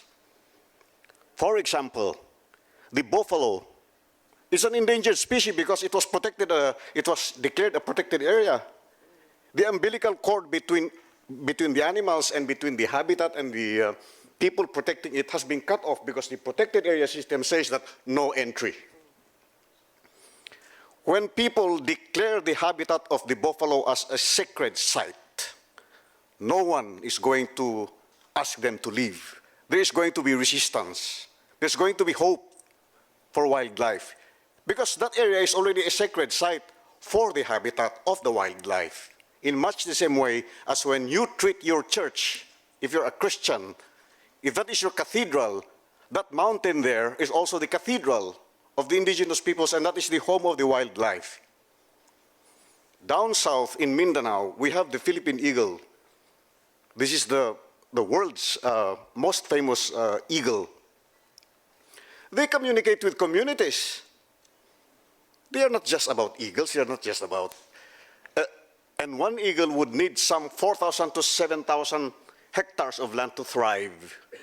And it's taboo for people to enter next to the nest of the eagle, and that built-in control that practiced by the indigenous peoples there have allowed the habitat of the eagle to thrive. So when we speak of wildlife, we must include local communities, we must include indigenous peoples, because they are the reasons why this wildlife exists in the first place. In the planet, 80% of biodiversity is coinciding with territories owned and customarily owned by indigenous peoples. So, lack of conservation strategy and not enough attention given to local communities. My answer here is to support the traditional governance systems of indigenous peoples, because for 300 years that they have been exercising conservation, they don't even call it conservation, they have a term for it. And here you come, you impose a strict protected zone, and the opposite occurs. So there you are, we have a strategy to support the indigenous people's practice of governance. We translate their traditional thinking into its physical dimension in the form of maps so that we can map out which areas have already been declared free from poaching or areas free from wildlife crimes. Giovanni, I don't know if I'm supposed to answer that, but I think that all of us sitting here agree with you that communities have to be involved and that indigenous peoples must be involved. I'm responding to the statement of lack of conservation strategy, and I am proposing that the traditional governance systems of communities be adopted. Okay, great. Thank you. Thank you. Not arguing. Do we have any questions from our council members before I throw it back out to the full group? Go ahead.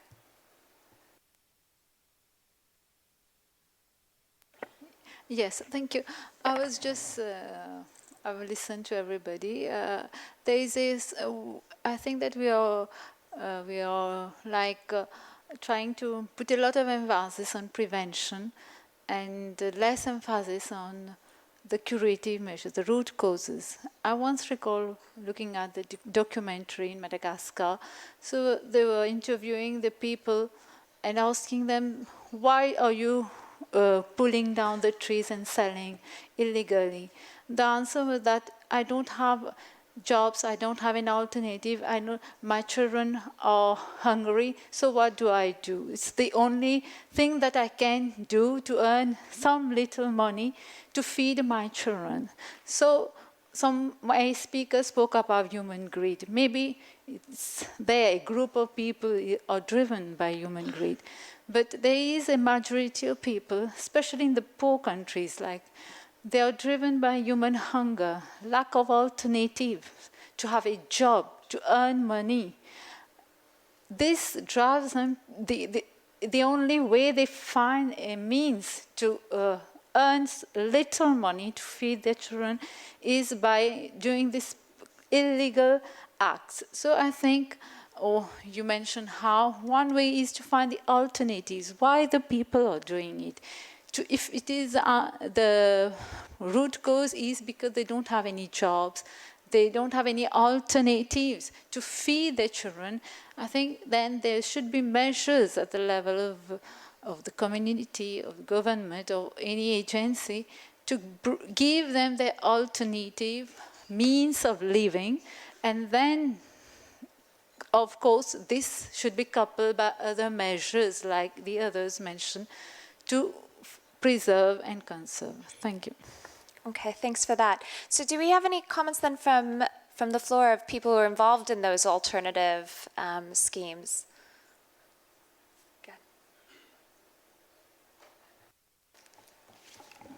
Merci beaucoup. Je suis en train de réfléchir en tant que société civile, organisation de la société civile. Oui. The organization of the civil society, yes, we're talking about issues. We know that the issues do exist, and these issues were identified a long time ago. We have to go forward. We shouldn't be in the same place and same situation. So as OSCs, what are we doing? What can we do in order to change the situation? I think that we have a very important role to play, which would be really the link between local communities and also our partners and even the government. Is it that really we are fulfilling our responsibilities? We should. Yes, we have difficulties and challenges, but what are we doing right now in order to not be in the same situation, not stay there, not to cry again, not to do an inventory of issues and not go forward at all, stay in the same place? So we have to think deeply so that we could fulfill our roles that we have decided to have, to change things, to help communities, to give them responsibilities, make them aware, and also bring governments to be our partners, and so we can go in the same direction. This was my comment. It's not a question. Thank you very much. I see we have another hand from our council members. Go ahead. Thank you. And personally, very exciting with that topic. And wildlife, as one of the keynote speakers said, definitely we don't want to leave the world we don't want to leave the world or the next generation just to go to the zoos or national parks to see that precious, nice wild species. One thing I was expecting from the panelists today to discuss was how GEF civil societies, particularly on wildlife, would contribute to the post-2020. That I thought that would be the key topic somehow, or I thought one of the panelists would raise that issue, because without talking about if, here is the logic I have. It doesn't matter if it is IWT or if it is disease or if it's community or if it is conservation. Somehow we need to see it as a wildlife management, and then if we really want to protect those precious animals, species, it should be addressed in post-2020 biodiversity framework. One thing we did, maybe I haven't been there for when the Nagoya was negotiating and discussing about Aichi targets, but I think one of the things biologists missed, is the wildlife, particularly to be highlighted there. And then I was also expecting someone from the room would bring the connectivity issue. I've heard Kenya and other countries talked about how it is important to conserve and the big role of community, but if we don't think about connectivity, how we are going to make sure that the trade is going to be legal, and how can we measure that all the actions, efforts we are taking is really affecting and really bring in the positive impact to the communities and live their livelihoods. So these two items I really wanted to hear, but I think enough. The next session is about, what was it? Sorry, my bad. It's about wildlife economy for the local communities. Maybe that was you were planning to bring it, but just thinking ahead.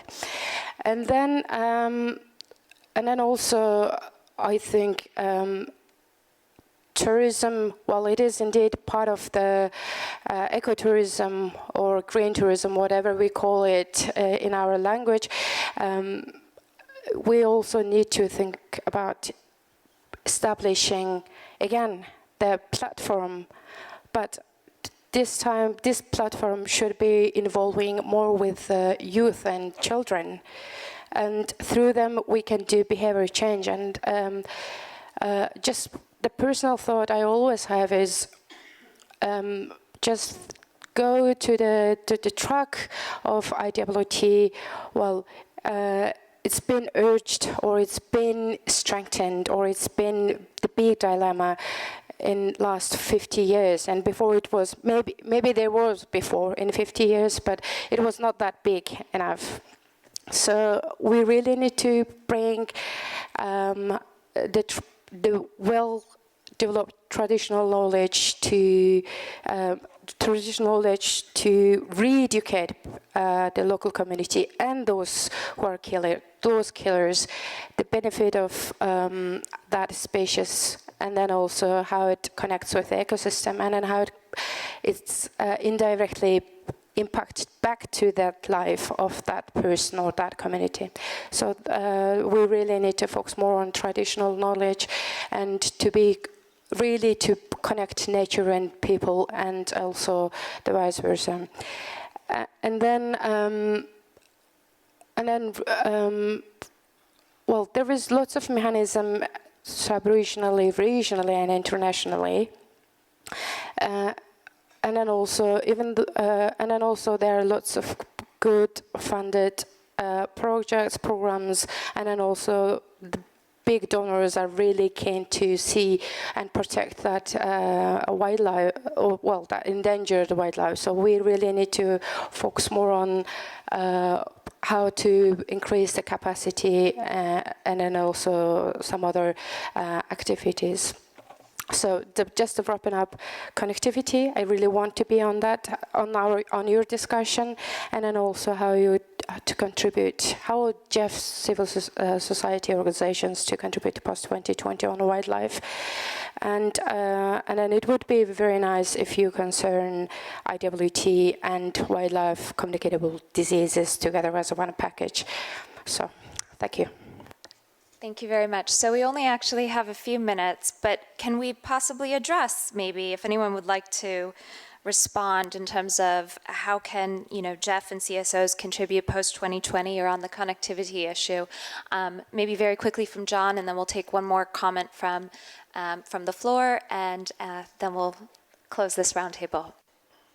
Thank you. I think we had that as part of the discussion we were to have, but it looks like time, yeah. But I think from my side, what I picked from what I think we need to do going forward, the conservation industry is not very good in anticipating problems in the future. We're very good in firefighting. A lot of the time, another species is gone, let's fight. Another species is gone, let's fight. But actually, if we continue to work on that model, we're going to see all the species go and not save anything. I think it's time we started to think a little ahead of time, even as much as we want to do firefighting today, but let's also invest a little bit into the future. When I looked at the presentations here with the opening up of different markets with our youth and technology, I think we have a bigger disaster to come.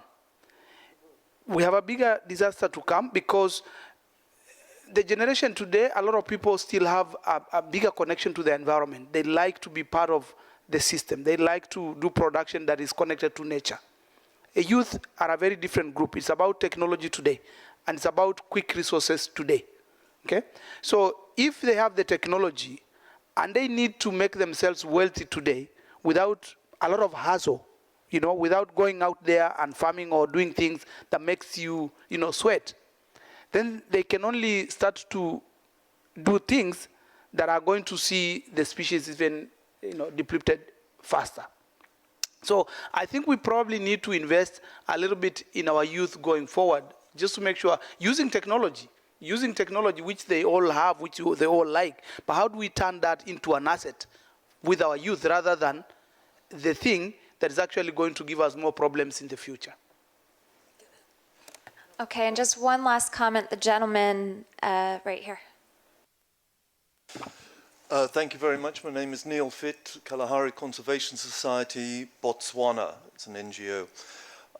Just a couple of comments, and leading on to what John said, I fully agree. We've always been reactive and not proactive in our planning in the whole sector, which leads to a couple of points which I actually wanted to make, and I was very pleased to hear what the first councillor spoke about on the poverty side, because that to me is the biggest driver.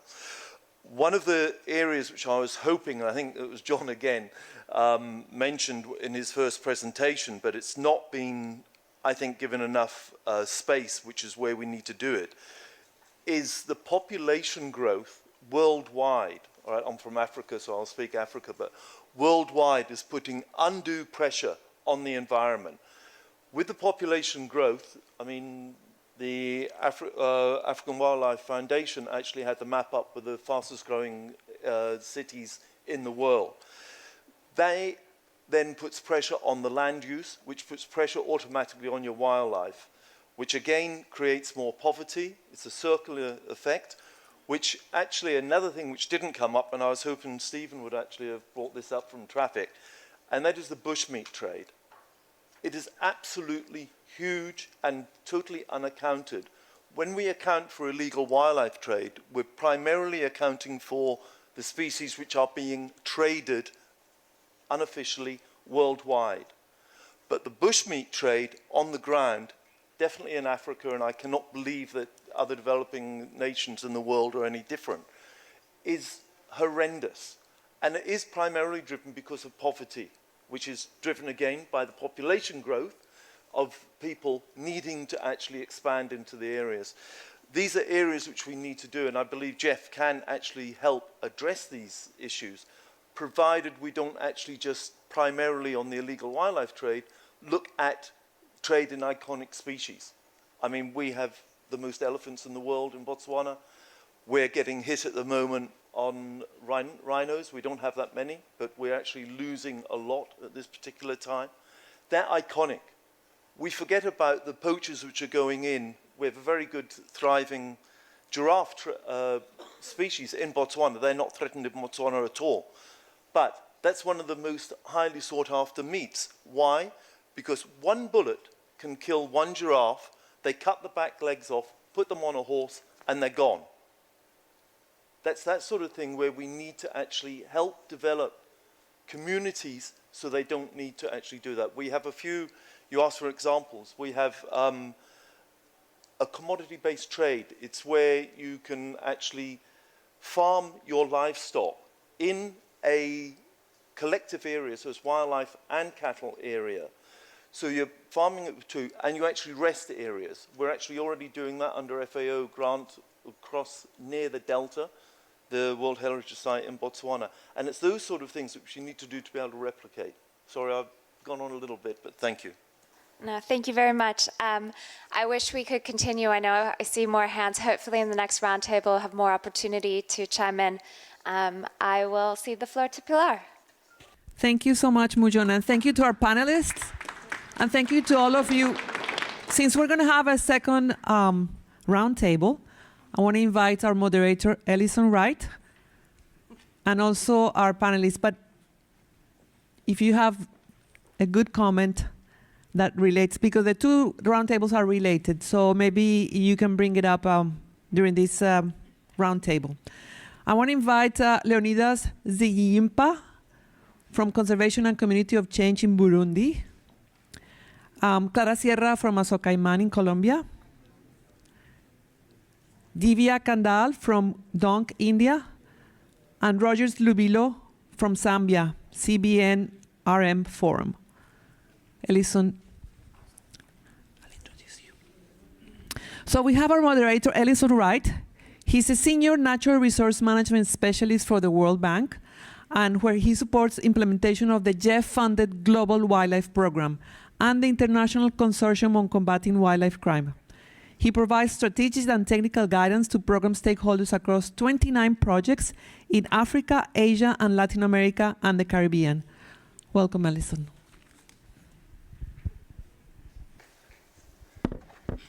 Thank you, Pilar. That's excellent, and I hope everybody's still awake. I see lots of friends there, Ricardo and Midori, and the GWP team, the Global Wildlife Program team, all the way in the back there. So Hasita, Manali, Sunny, please, if you don't know them, go say hello. So we are approaching the latter portion of the program today, so glad everybody's still ticking. Some wonderful questions there, and Mujon and team did a great job really laying out the key issues we're going to address in this particular roundtable. And we thank also Steve and Kadu for really laying out all the key issues very well. Kadu, he actually said that he wouldn't pose any solutions, okay? I was hoping that he was going to give us all of the solutions we need to take notes on. But fortunately, we do have a great group here, and they do have solutions on the ground of some of the things that have been working, and they're going to share that with us. So hang in there. We have a packed hour, and we're going to try to have some quick comments, 3 to 5 minutes. We'll open it up for a lot more questions, and I'll ask you just to keep your questions or comments short so that we have a lot of discussion here in this hour. We've heard all the key issues, and what we're going to do now is over the next probably 20 minutes or so, we're going to go around and we're going to get a great experience here from our friend Leonidas in Burundi, okay, where he's going to talk about some of his work, including issues related with chimpanzee conservation and then some shade-grown coffee. And then he's been to Colombia, so we're going to transition over to Colombia and next with Clara. And Claudia's going to talk about some of the work they've done with turning poachers or hunters into conservationists, okay? And that's for crocodiles. So that's going to be a phenomenal set of topics there.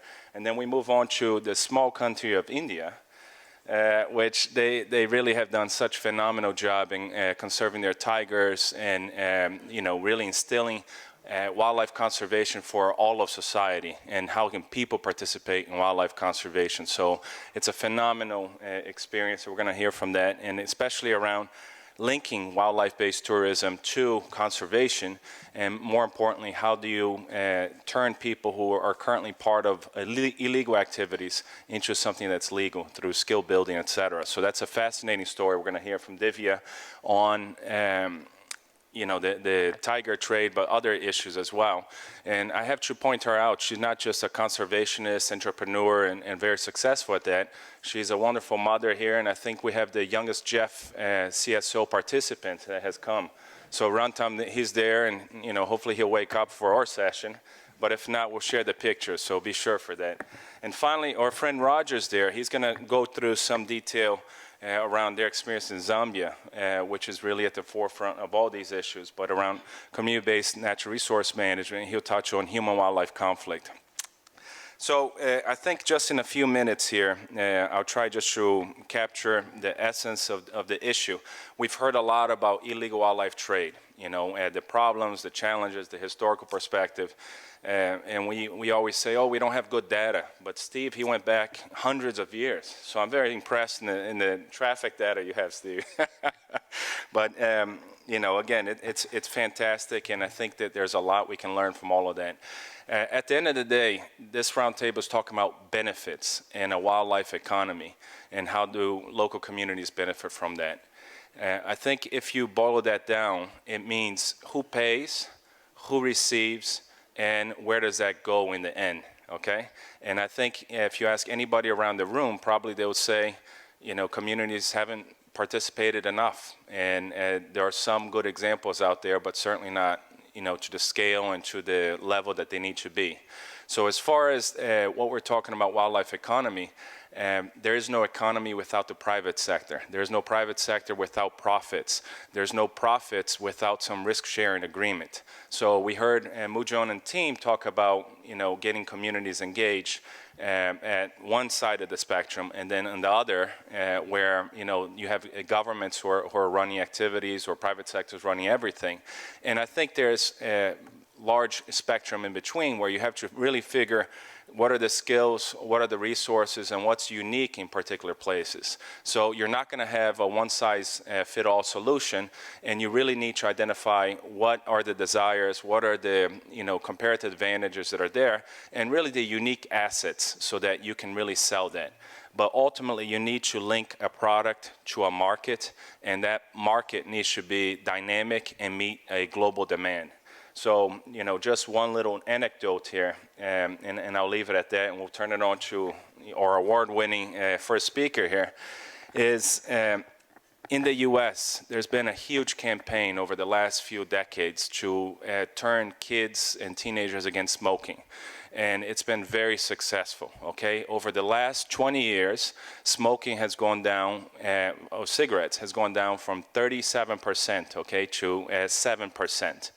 And that is phenomenal work, so it's possible to change behavior, okay? And it's possible to get people to do something that's good for them, good for, environment, et cetera. Now with vaping, okay, vaping is the new technology that's being introduced and new, very effective marketing. And it went from 0 just a few years ago. 2 years ago in 2017, there were only 10% of senior 12th graders in high school using vaping, okay? Now it doubled to 20%. And what happens if, next year it doubles again, okay? And this is just in the United States. So we're talking about a market, and there's a lot of information out there on data. And the WTTC did a great study earlier this year talking about the billions of dollars that's going for a wildlife economy. But in reality, that is looking at resources, that are there for thousands of years, okay, hundreds of years. And we heard about how some of these are really being depleted. But that market and that product should really be valued just many, many times higher. So if you look at how quickly a new product can change and engage a new market segment, okay? This is the type of thing that we need to tap into. And how do we as a conservation community engage with these clever marketing specialists, these very attractive private sector folks who within 2 years can go from no market to now a massive, massive market that actually it's bad for your health, it's bad for your wallet in many cases, and there's no sustainable benefit that's derived from this. And I apologize if I'm offending anybody who either smokes or started vaping or did anything, but this is just from a recent visit to my kid's school where vaping is really taking off, and I just could not believe it, okay? So I'll leave it at there, and I know that has nothing to do with our topic, but at the end of the day, I just want to make sure we highlight products, and we need to link our products to consumers who are paying valuable funding, okay? Donors, the civil society has a huge role, but ultimately we need to engage the private sector. And we have great examples in nature-based tourism. We need a lot more of those. But here we're going to hear about, at first, the ag sector, okay, linking shade-grown coffee, but we need to turn those up and really scale it to a much larger view, okay? So I'll stop there. Thank you again. So stay very engaged. We'll have about 5 minutes for each of the speakers, and then we'll turn to you for some input. So a big round of applause for our good friend here from Burundi. Okay, merci beaucoup. Je vais essayer de... Thank you very much. I will not go beyond 5 minutes. I started in 2012 when I was in charge of protected areas in Burundi in the south. And I had a visit of an expert from the World Bank who was visiting one of the protected areas, the Burundian protected area, 3,000 hectares. And this visitor, we spent 6 hours together. We went to the forest, and also I showed the challenges in the challenges in conservation of this area. And he asked me a question in the end: why are you asking to the partners to support you to protect a small forest instead, rather than going to the Congo, to the big forest? I said, yes, of course it is interesting to conserve values. There are some values in our forest. There is the chimpanzee. If you do not help us to conserve the chimpanzee, it will be a loss for communities, for the country, but also for the whole planet. I also talked about another frog type that was discovered in '49, and the scientists thought that it was extinct, and it was seen again for the second time in the history of this species in the same forest, on the same site in 2011. I worked with 2 universities from the US at the time, and I said, if you do not help us in protecting the forest, rare species will disappear, the emblematic and iconic species will disappear, and it will be a loss, and that's how the partner came to help us. So this starts in 2012. What I wanted to show, what is significant, as an actor in conservation for nature, you should know what you're conserving, what are the values. The values include other species. I will talk about the chimpanzees, and it is an umbrella species. So it's a species under which other species are being housed, if you will. I hope you understand me. In 2012, when I was working and I was alone fighting to protect this forest and other protected areas, it was difficult, no support, no financial resources. I did get support from the World Bank in the end to strengthen protection of the areas and work with the economy, local economy, and improve the livelihoods.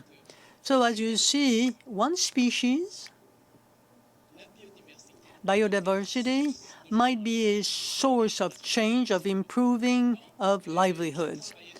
So I worked on a project called Shade-Grown Coffee to introduce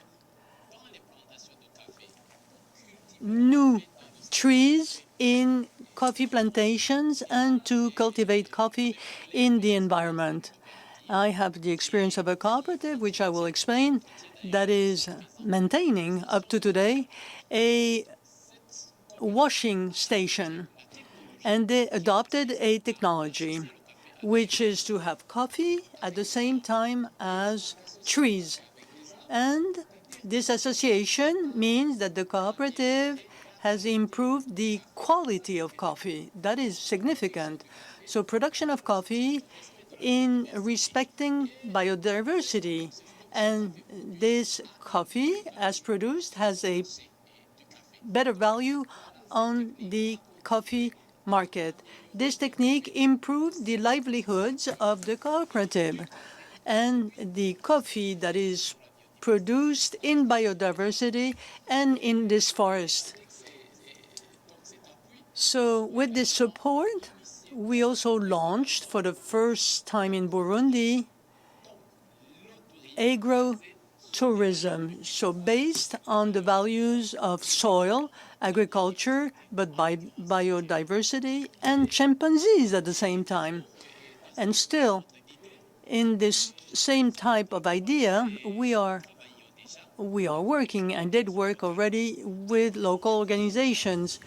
They told us, yes, we will contribute to protecting the forest, but we have an issue. The issue is loss of fertility of our soils. If we were to have a support to have more,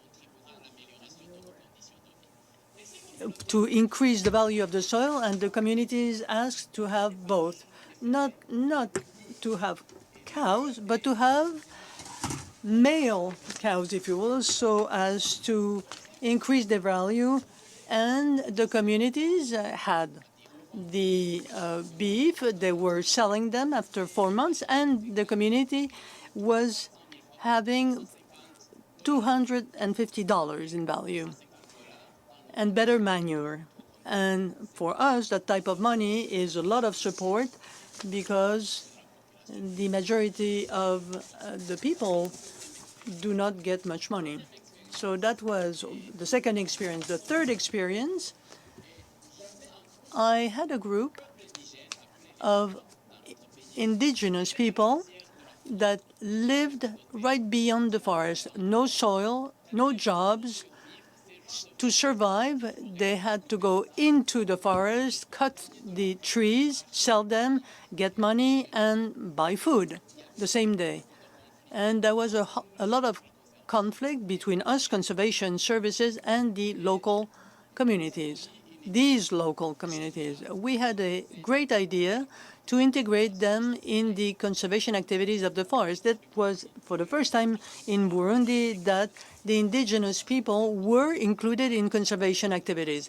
Through this integration, this community did get a bit of money, a little bit that was divided by two, and that was decided by the community themselves to save part of the money that was gotten every day. And they opened for the first time in Burundi, they opened an account in the bank where they had community savings. Every day, this community would be saving about $40. After a whole year, the community had $12,000 in savings, and they used it to buy land, 3/4 of a hectare, and build their houses. This community lives in a decent housing. So landless, they were at the beginning. Now they have a hectare, and they have ownership of their soils. Now, fourth experience, after having bought the soil, they had to live. They had to have livelihood. And we decided to teach these people a trade, to make money, to have a salary on an everyday basis, be independent. In my country, really, I have to say that this item is completely marginal. And this community decided to make weaving. And now this community does make different items from weaving, and with a raccourci SP, that is a grass that you find everywhere. Now they make money through their own means, and we are supporting them because we are convinced that the positive change in this community and their integration will go through the education of their children. So we are supporting now 50 children. We're getting them to school, we're giving them their tools, and we're giving them uniforms to go to school. All this is based on the forest and the iconic species, chimpanzees. So this community is conserving forests, protecting iconic species, and there is a benefit for them. They have livelihoods, and they have improved their livelihoods. Thank you very much. And I will stop here. You might have questions later. Thank you. Thank you very much, Leonidas. Really appreciate the input. And again, there are videos of him and a lot of articles and many awards that he's won. So we're very privileged to have him here today. So next, we're going to move over to another country known for their coffee and conservation, Colombia. Clara, she represents a really association but community that's done a great job linking local and native knowledge with academic and specialists to have a good conservation story. And now they're about to crack kind of the economic aspect as well. So please, Clara, if you can just let us know your ideas around strategies for community engagement and conserving the crocodiles there and linking that traditional knowledge. So please.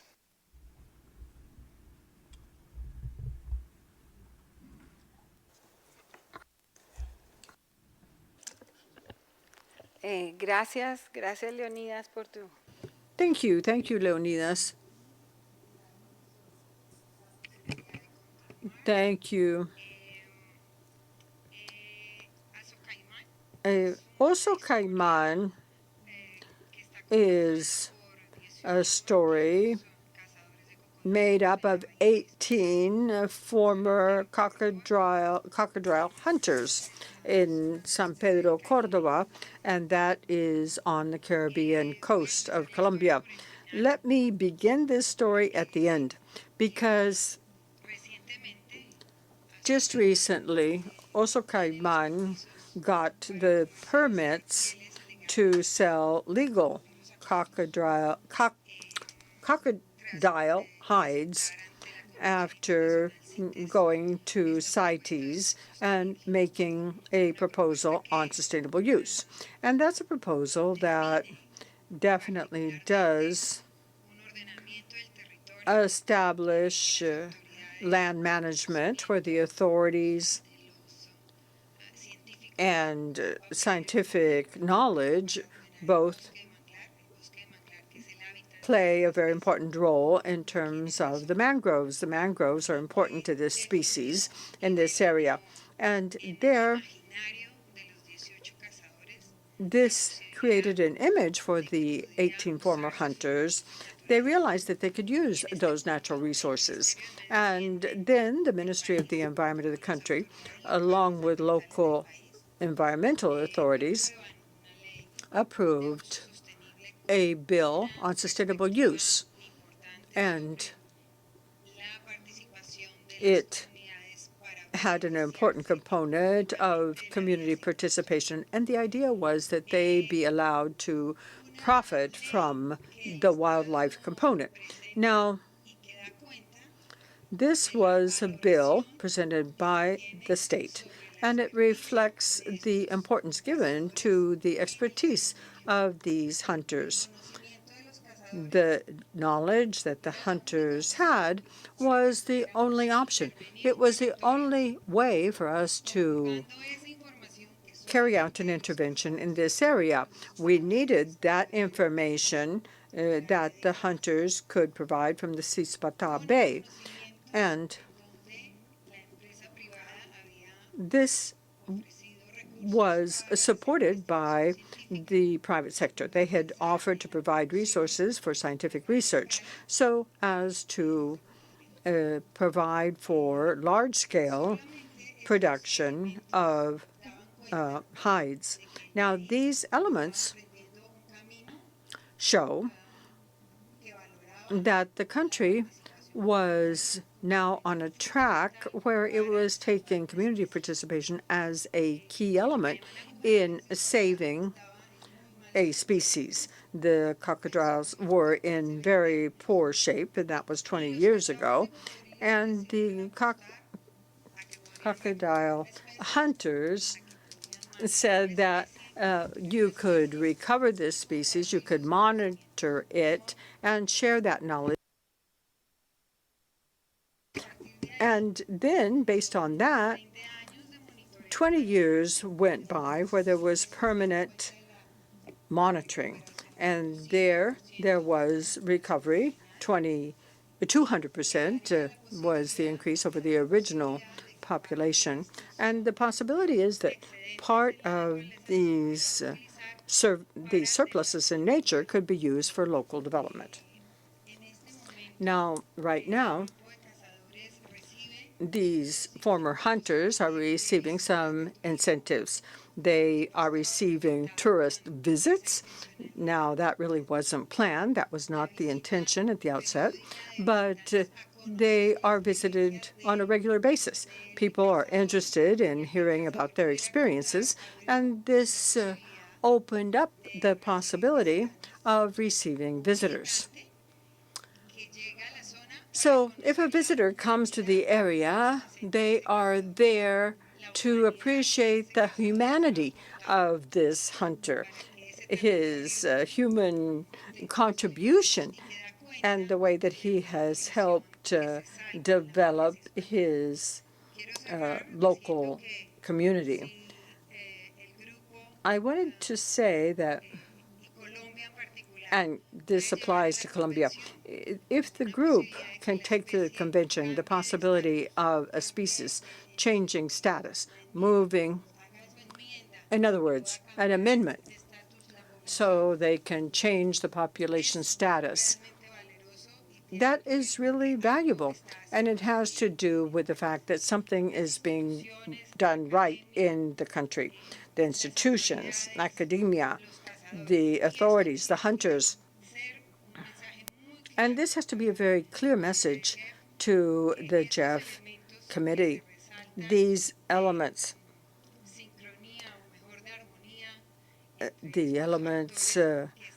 leading to greater harmony amongst all players that are part of a society, all of this reflects that they know their own role. They are acquainted with the responsibility that they bear, and it should be possible to support this type of effort right through to the end. So far, we have not used even the first hides, because the proposal that we made to CITES is that we have information so as to detect nests, to detect the eggs. And those nests, those eggs, are kept under incubation until they hatch. And they are kept until they reach a commercial size. So we hope that the first economic benefits of this species will be had in, say, 5 years. And that would mean a total time span of 25 years. And there, the community has tirelessly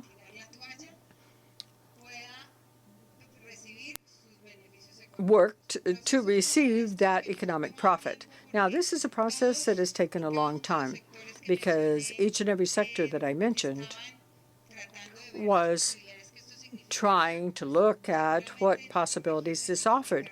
And perhaps in other areas of replicating it elsewhere might be much faster, with the support, with the will of the organizations that support these initiatives. So we hope that that will be the case. I would only conclude by saying that this sustainability, the sustainability of this proposal, is part of the collective imagination of the humanity of these 18 former hunters that were committed right from the first. So they are waging that a country can live thanks to their natural resources. They can stay in their own places of origin, and they can contribute to the knowledge that we have about the species, especially in current conditions where things are changing. We have a rising sea level, we have climate change, and there are many elements that we will only be able to tackle if we can trust the knowledge brought by the community, to have it dovetail with scientific and academic knowledge. Thank you. Thank you, Clara. And this is a good time to mention our good friend who loved your country, and she was from your neighboring country, Venezuela. She was the program manager for the Global Wildlife Program. She passed away earlier this year, very sadly. But she was always very passionate about communities and conservation, and she was in India earlier this year. So I think it's nice that we're moving on there. She did a lot of work really for women in conservation, and that's something that Divya is going to talk to us a little bit about. So please, Divya. Good evening, everyone. I'm here to talk about two different organizations in a way, which have worked very amazingly in Ranthambore. One is Tiger Watch, which was initiated by late Mr. Fateh Singh Rathore back in '97, and they have done tremendous work in terms of anti-poaching and reform of the poaching tribe. The Mogia tribe has been sort of very important or rather crucial community when it comes to the tiger conservation efforts in Ranthambore. And Tiger Watch did a lot of work with them, right from anti-poaching and arrest to reform, which included healthcare and education, but livelihood was always a challenge. initially, Tiger Watch started with a program which wanted to focus on giving alternative livelihood solutions, but it was not sustainable. That's where, in a way, I got involved. I had come to Ranthambore as a tourist myself, and somehow destiny had its own plans. I stayed back. I was very fortunate to find such a beautiful home. My husband, Dr. Dharmendra Khandal, is spearheading Tiger Watch operations, and it is sort of an amazing, I would say, marriage, because in a way he's working directly with wildlife conservation, and I work with the community. And Tiger Watch right now is having one project, which is a wildlife village watchers program, where they are keeping local community involved in monitoring wildlife around at the periphery of the park through camera trapping, or rather non-invasive monitoring. And what Dhok is doing is giving alternative livelihood solutions to the women from the hunting tribe, and at the same time from the villages which have maximum impact on the forest. So we are trying to do two different things at the same time. And coming back to Dhok, our project basically started off in the garage of my house, and we started with just 2 old sewing machines and a lot of determination to keep giving work to this very crucial community who would otherwise go back to hunting the tiger, because that was their only source of livelihood. And we chose craft as a medium in our case, because we were working with an age group which had already began riding the cycle of life. They did not have time to go back and go to school and do their college and then get into some kind of job. So native crafts was what we chose as our medium, and we started to just work around it. Our project was very interesting because I am a dietitian by profession. I had no background of what I was doing. So I was in the same boat with all my ladies who were with me. So we were just learning, all of us together. What we did understand was that if we got trainers from outside, they would never understand what we were trying to do, because they would come for a short period of time. So instead of that, we actually had trainers from within the community. We got tailors who were 3 generations of tailors in that village, and we asked them to train the Mogia women or the other women to start stitching. We made products, different products, like we have right now a range of about 250 items which we make. And these were all based on what they knew, just keeping in mind what the consumer would like. And our end consumer in the beginning was the tourism sector, which was coming to Ranthambore. So a lot of tourists visit Ranthambore. Initially, a responsible tour company called Overseas Adventure Travel started work with us, and slowly few more companies joined in.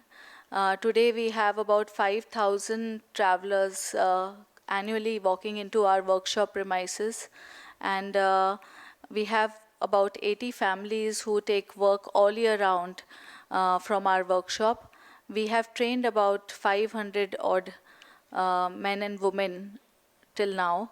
And it's an interesting sort of project, because it's a social enterprise. It's a business-oriented enterprise where the community is benefiting out of this entire partnership.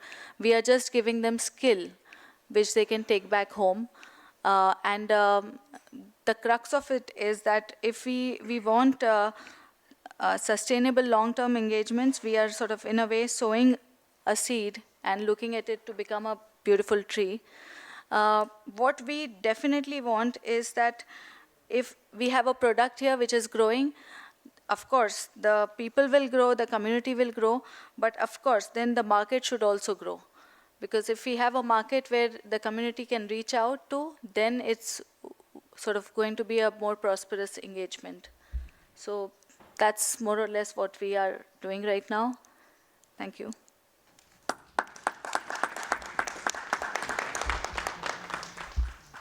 Thank you very much, Divya. You can press the button there. And again, India has tremendous entrepreneurship and markets and a lot of success in conservation. So the youth component is so essential. And it's amazing what you've been able to do there. I want to mention just this recent movie that came out, Richard Branson. It's about Rhino trade in all sides, but it talks about a dilemma that the people in the movie there, the actors, had to deal with. There was somebody sick and they couldn't go to the hospital. So the community member, they're facing those positions. So as Gorongosa example of investing in health centers and schools and, job training programs, these things provide very tangible benefits that do offer an alternative in place of cash in some cases. So in India, they've done a lot of these, and we're going to hear a little bit more about the example in Zambia there, especially around the real cost of the wildlife conflict. So how do we address that? So please, Rogers, take over for Zambia example, please. Good evening once more. I think I would begin by sharing with you what we understand ourselves by the wildlife economy and how it benefits the rural communities. I myself am actually a product of a rural economy, which is actually dependent on sustainable use of wildlife. So what we see ourselves in terms of wildlife economy is a whole range of benefits that come out either from sustainable use or consumptive or non-consumptive use. Okay, and these come through several arrangements, either through revenues that come out of tourism industry, or revenues that come out of sustainable use, and so on.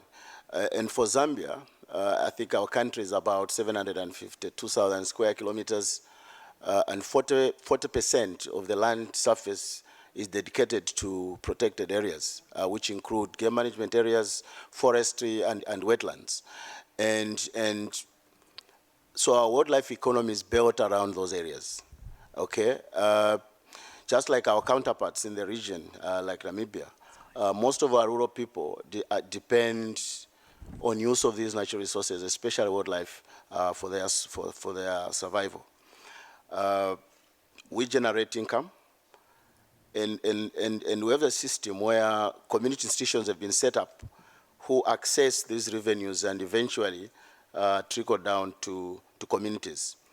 But what do we see as a success if we have to move forward in a wildlife economy? What are we talking about? For us, our priority number one is to secure the wildlife resource. Because we know that if as communities we don't secure, despite all the challenges that we go through, despite the international pressure, despite the national pressure, regional pressure, we realize as communities that we need to secure the wildlife resource. And the second important thing in building the wildlife economy, we also engage in improving the governance of these resources. So it means giving communities rights so that they can effectively participate and appreciate. And the third important thing is to add value. So when we add value to the wildlife resources, that's how we interact with the private sector, because we know that for CBNRM to thrive, it requires the availability of the resource itself, the people, and also the private sector. But we also engage with the civil society organizations, donors, and so on. Moving forward, and especially in relation to this conference where we are, we still see a possibility of partnership that should be developed between private sector, civil society organizations, communities, and governments, so that we can continue to be able to secure these resources and also improve the governance. But of course, because, and I'll give an example of one of the areas where I work, the North Ruangwa National Park, because of good conservation practices, good buy-in from communities, we see the elephant population increasing in number. And because of that, there's now competition. There's competition of the limited space between the elephant and the people. And so it draws us into conflicts, okay? It draws us into conflicts. But people are willing to tolerate some of these issues. People are willing to tolerate the nuisance of the elephant only when they see the link, they appreciate, and they have a say in what happens. They don't want to see the elephant as something that belongs to others. But with institutional arrangements that are being put in place, that the local people have a say they own and are able to generate direct and indirect benefits by having the elephants next to door, they're able to tolerate. And because of that, there are a number of interventions that we have put in place. Some of the interventions which are cost-effective, where communities are able to either use simple chili fencing, elephant storage, which are easier, which can easily be made in the communities, as a way of trying to promote the coexistence. Because we don't want to get angry with the elephant and drive them away. Because we know that when we lose the elephants, as an example, or when we lose the lions or the leopards or the buffaloes, then we lose our wealth. We look at the wildlife as our bank, as our wealth. So we usually guard it jealously. And if we want to build the economy, I'll do much on that because there are a number of issues here, which I think some of them are beyond this conference. Some of them borders on how CITES deals with these issues. Okay, but what message are we saying? That as communities we are willing to build our economy because the wildlife economy, because we know it gives us benefits, we know we can generate multiple incentives. It's not just money, but even exposure. People now in these rural areas are also civilized. They want to have access to nice phones, smartphones, and they know that they can only access those things if they're able to utilize their wildlife resources in such a way that is beneficial to today and tomorrow. But of course, there are a number of challenges. But I think my simple message this evening is that wildlife economy has multiple benefits to the people who live with the wildlife. I know that our governments, especially the continent of Africa, earlier this year, I know I participated at the African Wildlife Summit, which was held in Big Falls, where our heads of states and government and communities resolved to move the continent towards the wildlife economy. And I'm also happy today to say that my own president for Zambia has committed to host the second Wildlife Africa economy in Lusaka, I think, next year in May. So that shows the commitment that as an association, as a forum, and interacting with communities and government and our stakeholders, we are committed to ensuring that the wildlife economy is top of the agenda. And believing that wildlife will remain valuable to us. We don't want to see wildlife to be an exclusive business of elites. We don't want the rural people to be left out. We don't want the rural people to feel as if they're captive because of having the rhinos or they are captive because of having the elephant, but they should see that having the elephants, the rhinos near them is an opportunity for prosperity. I think I won't take a lot of time because I think that's the most important message that I would like to share. Thank you.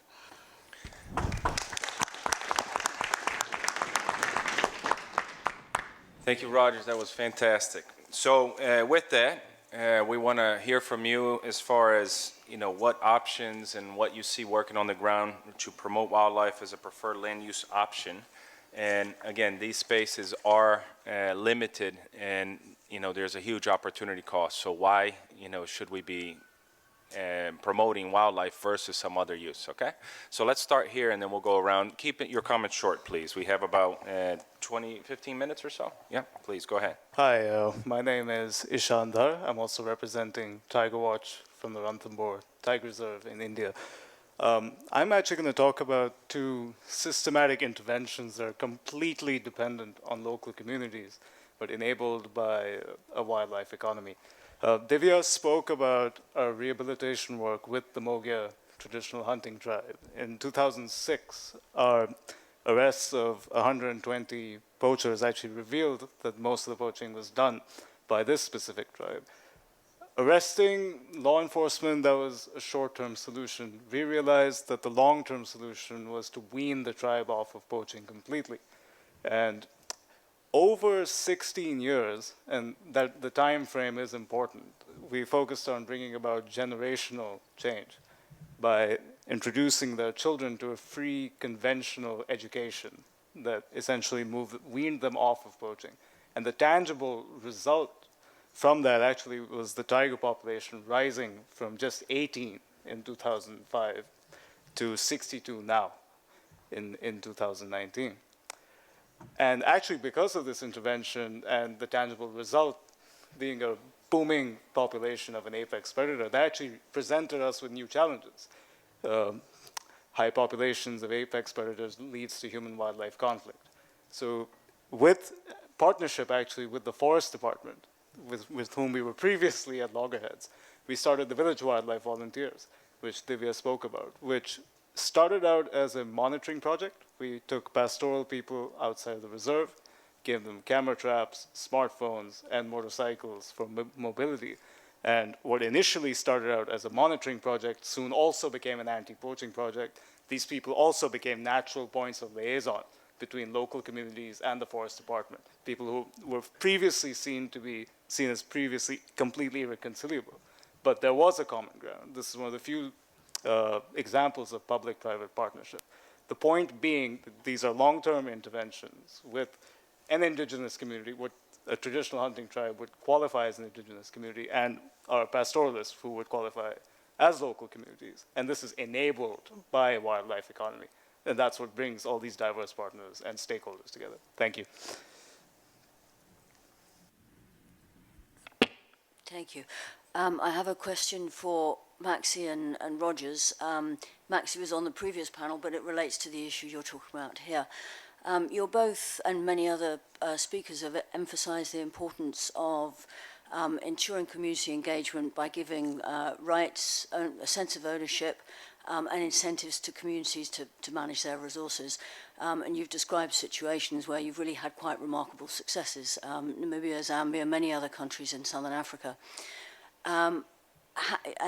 But how do those incentives actually materialize? What activities are taking place that are bringing resources in? In Namibia, you're looking at $9–10 million a year are coming in. It's really ensuring that wildlife is integrated into the rural economy. Could you expand a little bit more on how you achieve that success? Same with you, Roger. Thank you. Let's take a couple more questions and then we'll open it up for the answers. Please go ahead, sir. Thank you very much. Actually, I have no any specific questions with the panelists. Just I want to share my experience in the context of Nepal very briefly. In Nepal, out of the total forest area, more than 37% forest is managing by ourselves because we have more than 22,000 community forest user groups in Nepal, and we are managing a large area of the forest, particularly out of the protected area, which is one of the important habitat of different wildlife, including CITES listed wildlife. What I want to share that how the local community, if they have some sort of independent status, if they have some sort of autonomy, then how they can utilize their income, wildlife-based income, tourism, ecotourism-based income, or any other income generated from the forest resources, how they can use that income to address the human-wildlife conflict, how they can develop some sort of equitable benefit sharing mechanism by themselves. We have such experience since last about 20 years. In the context of Nepal, actually, on the basis of national forest law, each community forest group, we have autonomous status, and we can utilize our income based on the decision made by the General Assembly and approved forest management, based on the approved forest management plan. Therefore, up to now, on the basis of national legislation, each community forest user groups, I mean we can use at least 25% amount for the conservation of forest and wildlife conservation. And rest of the amount we can use for the income generation activities, women empowerment, and development of small-scale micro-enterprise. Therefore, on the basis of this type of mechanism, benefit sharing mechanism, now we are being able to invest our income, particularly for the compensation. If there is impact from the wildlife, we can provide immediately cash and kind incentive to the affected household. And we have different mechanism for the insurance of affected household. We have developed very clear insurance mechanism to provide incentive to the affected household. And in by the mobilizing a poor household, we have developed different livelihood mechanism. We have established different micro enterprise to provide some sort of employment the poor household who are really contributing for the conservation of wildlife. In that way, we have developing different mechanism to address the human-wildlife conflict. In that way, definitely there are lots of casualties in every week, every month. Every month, sometimes tiger, sometimes elephant, sometimes rhino kill the people. The local people, actually, we are facing lots of problems due to human-wildlife conflict, but still we are struggling to manage the human-wildlife conflict. We have such type of mechanism. Therefore, we can say that if we have a good benefit-sharing mechanism, then we can protect our wildlife, and we can address the human-wildlife conflict issue. These are some experience from the local community from Nepal. Thank you very much. Also, just to point out that the Global Wildlife Program, together IUCN and others, is going to have a major human-wildlife conflict conference next April in Oxford. So our colleagues Manali and others are organizing that. It would be good to highlight some of the Nepal experiences there, so please connect with her. Okay, we have 2 comments here, and then we'll have a quick reaction, and then we have a few more questions in the back. So please, the lady in the red, and then we'll go to Ricardo from Panama, please. Yes, and I'll make it very short. I just wanted to know from the previous panelists, especially from Namibia, the benefit of the community, because I didn't hear that at all. And again, I want to know about the role of women. Do we have women, and in fact, in all the panelists, I would like to hear more about the women, apart from India, I think, has said about the family. But what role are the women playing in terms of this conservation and benefit sharing for them? Because that's where the main poverty is, as the council members have already indicated. And whether the benefit sharing, the government is playing a role, or it's just them themselves sharing among themselves. What are the mechanisms? Because these are some of the... Yeah, thank you very much. Go ahead, Ricardo. Bueno, muchas gracias, Ricardo Moreno de la Fundación Yaguará Panamá. De acá. Thank you very much. I'm Ricardo Moreno. I'm from Panama. I want to speak a little bit about what is happening in my country with the jaguar illegal hunting. And it's, since we work directly with people throughout the country, from peasants or anybody else, what we have realized is that we have a very serious problem. And it's also together with conflict with rural people who kill jaguars and extinct the species. So we are working with the communities, we're educating many, and we are making people aware in an incredible way. We have the support of the environmental department, the police, the public organizations, and we're trying to find a way to develop and close this gap a little bit more. And we have been working on tourism, which is a viable alternative and option. And we need to realize that education is basic. At the end of the road, it's the communities that have the last word. And I do believe that we need to support communities 100%. And we're available to continue talking on this. Before we open it up, and I know there are a lot of questions in the back, and Pilar and Jaime, you let us know if we still have time to take these questions, and maybe we invite the next panel to come with us.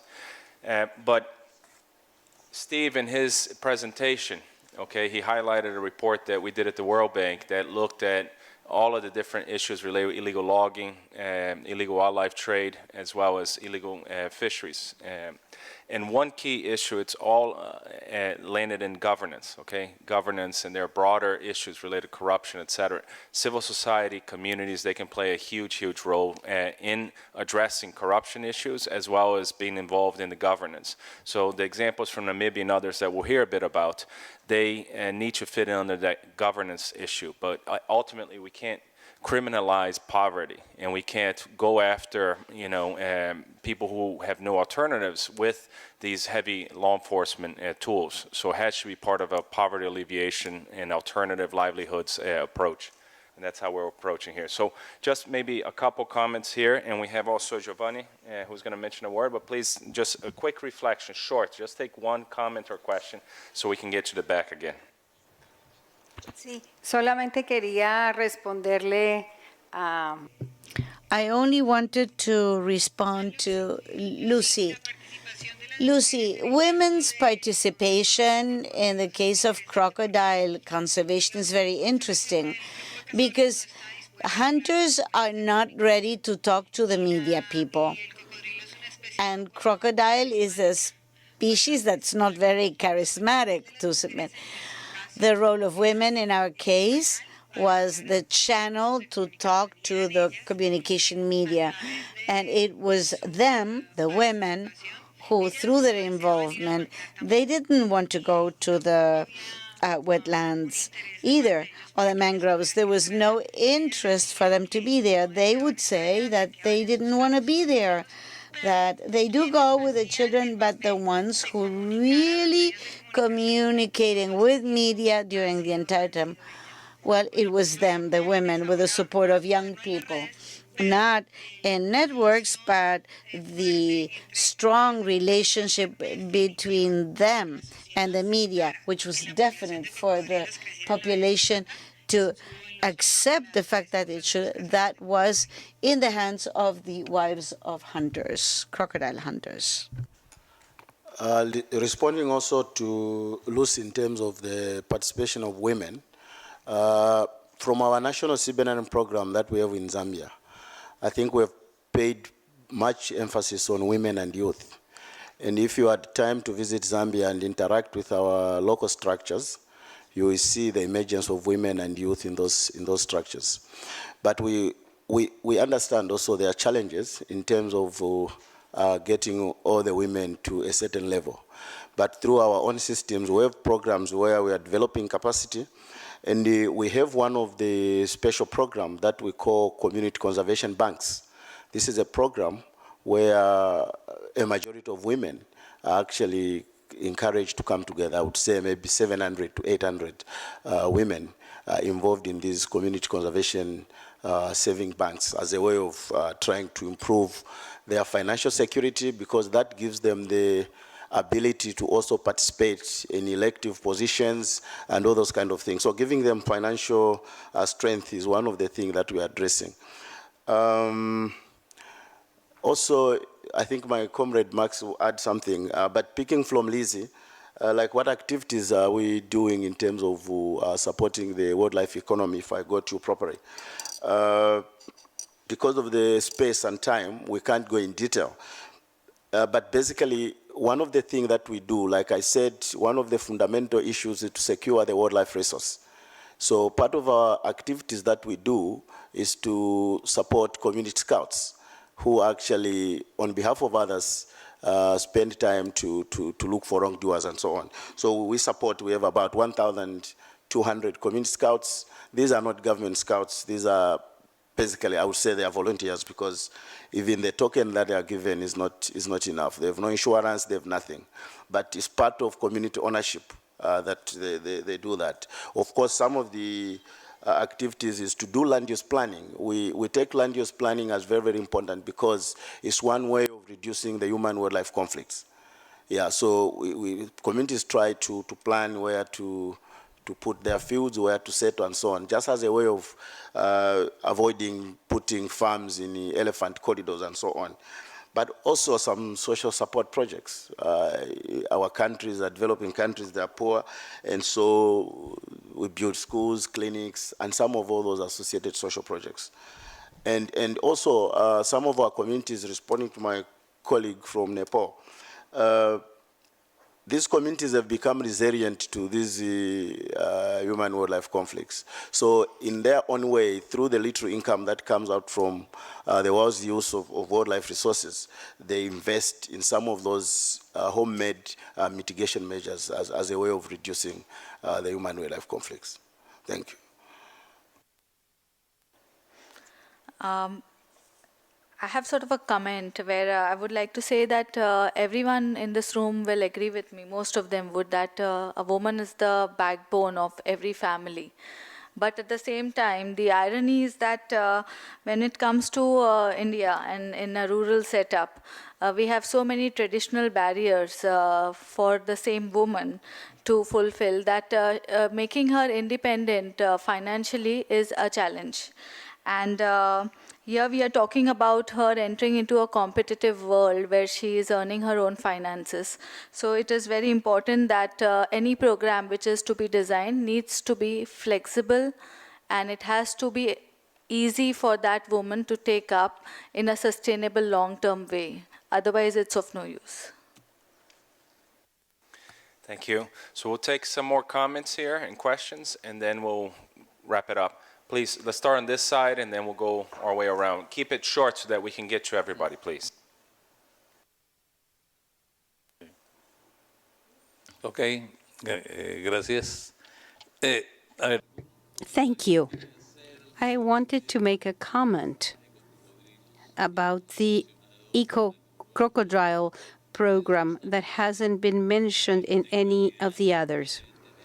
And that has to do with the fact that programs have to be integral, coordinated.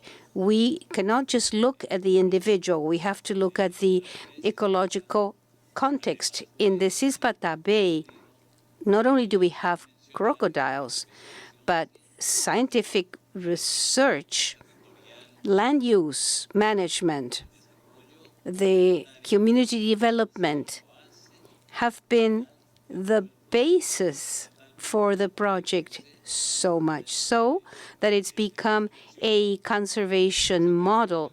Everybody knows that protected areas are one of the best strategies to conserve biodiversity.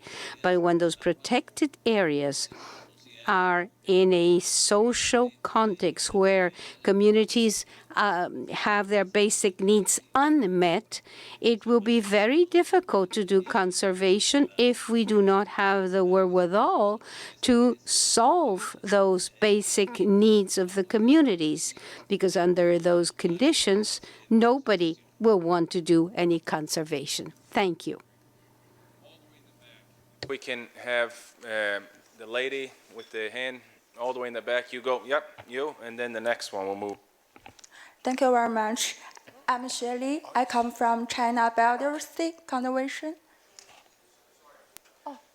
Let's start all the way in the back, and then we'll come back to you, please. So all the way in the back, if you can just wave there. Then we'll come back to China. Okay, thank you for at least seeing me now, because I've been raising my hand so many times.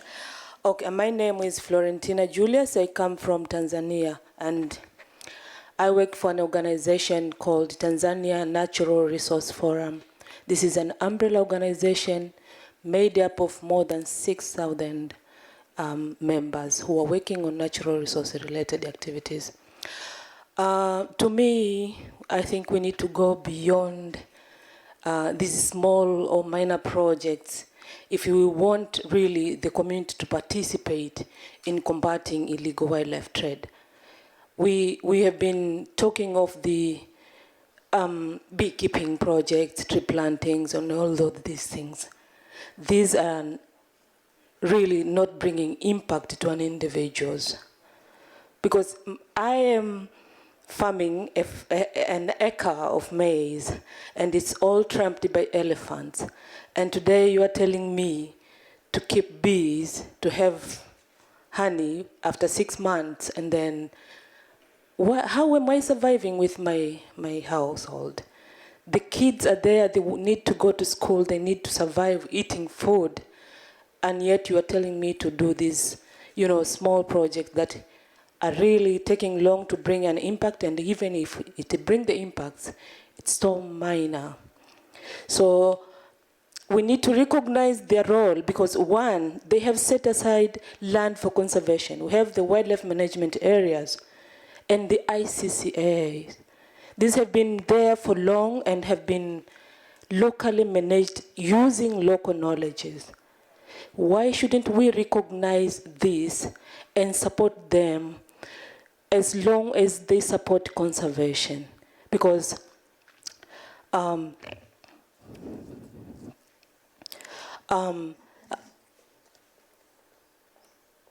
okay, my point is getting lost, but what I want to say is we should go beyond these small projects we are talking about. We should talk about investment in areas where community have set aside land for conservation. Issues of tourism, we know it brings a lot in the WMAs and in the game management areas, but this is a communal benefit. It's not going to an individuals. So we need to trickle down the mechanism that can support individuals to earn at household level and not at the communal level. Thank you. Thank you. China? My name is Francis Ngoitoi, and I come from Kenya, chair of Kenya Wildlife Conservancies Association, and greatly to contribute to this element of benefits is only a very unique question in which, to what extent is benefits going to make meaningful and sustainable conservation for wildlife.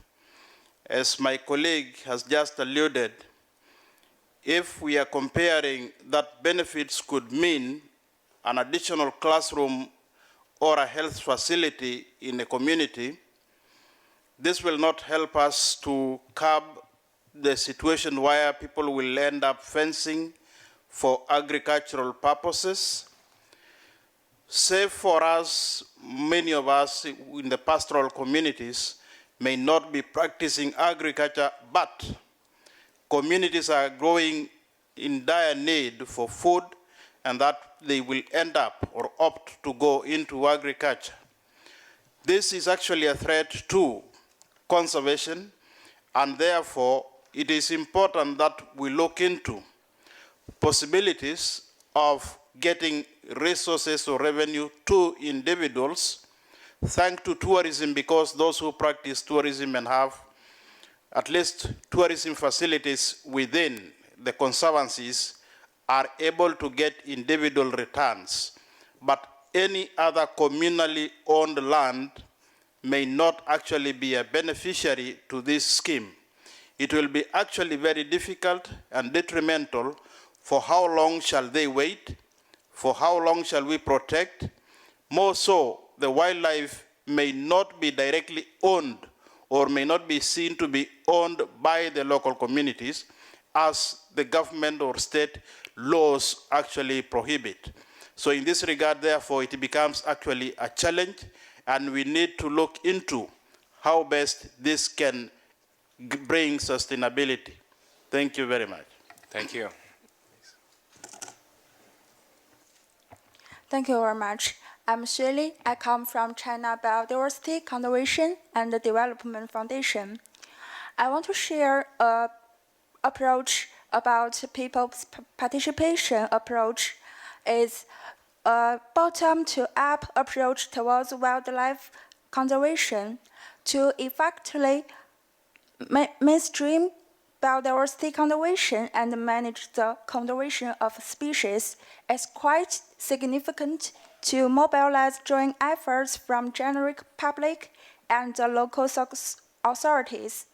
In 2016, we established the first community-based conservation area program, Community Conservation Area for Something at Somewhere, CCAFA, for the protection of endangered wildlife, and princely, over 113 CCAFAs has been established around China. Different from the other protected area, the CCAFA is a program that runs effectively based on a bottom-to-up approach, dependently on people's participation, otherwise known as a volunteer system. And over the years, it has proven to be quite effective in fully mobilizing the government and people to jointly contribute to the cause of protecting wildlife and their habitats. It can effectively compensate for the current shortage and vacancy of local civil protection force and form a sort of fast, convenient, and effective protection mechanism. Thank you. The CBD COP next year, there was a question or comment earlier, is that the road to Kunming is super important, and I think that we can look to, fit this under the IPBES report umbrella. So that's where we'll expect to see wildlife, but we won't know that framework until a few weeks from now in January. So last two comments here, and then we'll need to turn over for other colleagues to move on with the agenda. So please, and then our friend from Namibia, you're going to finish us off, Maxi, and last comment from the gentleman there. So keep it short so we have these three, and I apologize we didn't get to the others. All right. Thank you very much. Oh, hello. Oh, yeah. Okay. Okay, thank you very much. My name is George Wambura. Again, I'm coming from Tanzania.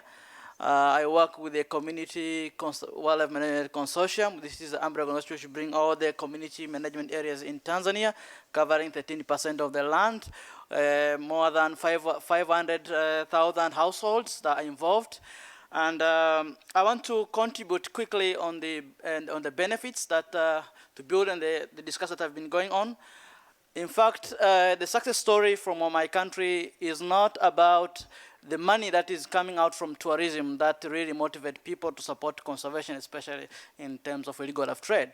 The two cases studied in the northern part of Tanzania, in two WMAs, in Bushmeat and Rendlin, you found that is based on the ability of the communities, ability of the programs of the WMA to align the interests of the community into the programs.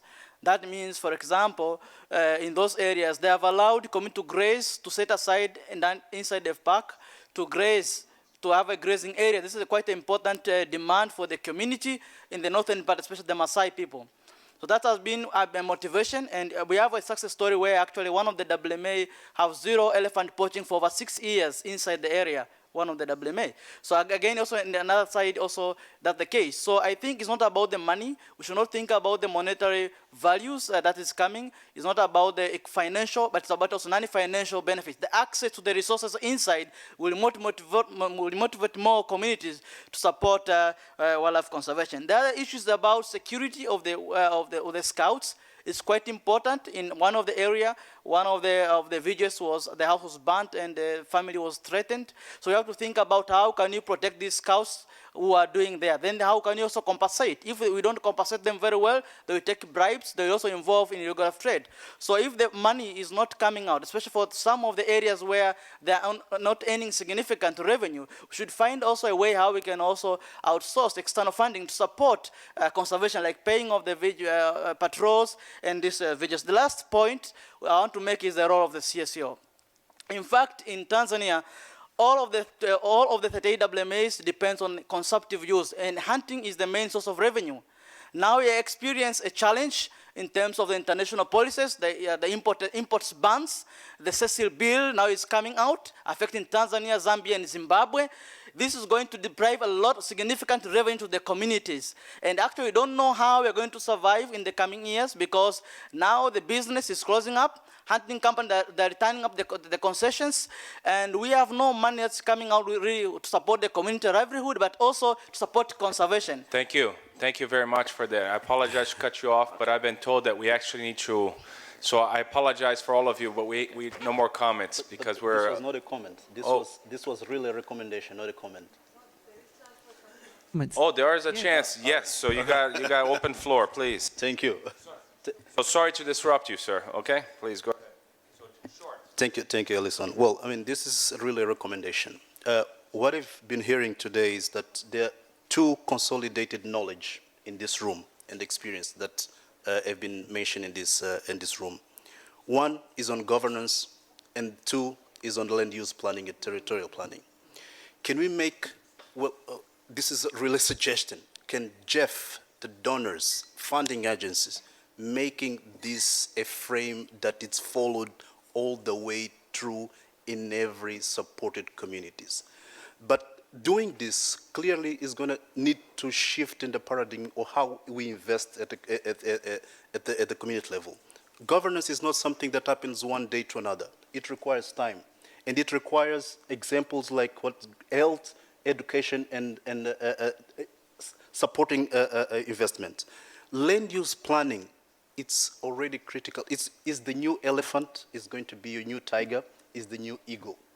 If we do not effectively make sure that the right size is protected, is mapped, is looked in, it means that there's no elephant that are going to rest. So I suggest that these should be things that we'll be looking at. And doing that, you'll bring in new investment, you're bringing new shared risk, you're bringing new opportunities for bringing a community. Everything that comes in that community level, at land scale level, it's an opportunity for the community, it's an opportunity to bring another business. So I think these are the two things that we should bring on and focus on. Thank you very much. And Maxi, final comment? I just wanted to respond on the questions that were asked, so I'll just do it very, very quickly.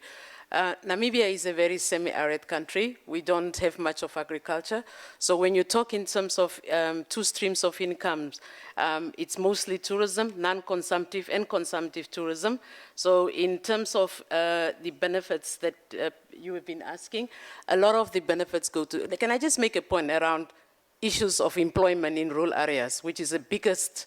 Conservancies employ quite a lot of people in rural areas as an institution.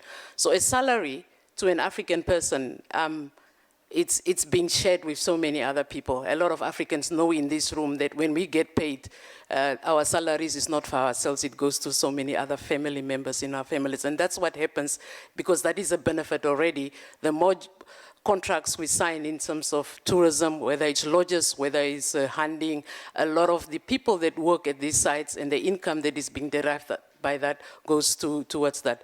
We also have, for instance, we are a semi-arid country. Meat is a big benefit. So the meat that comes from sustainable hunting, because we have a lot of good regulations and that is being monitored by communities, by government, by civil society.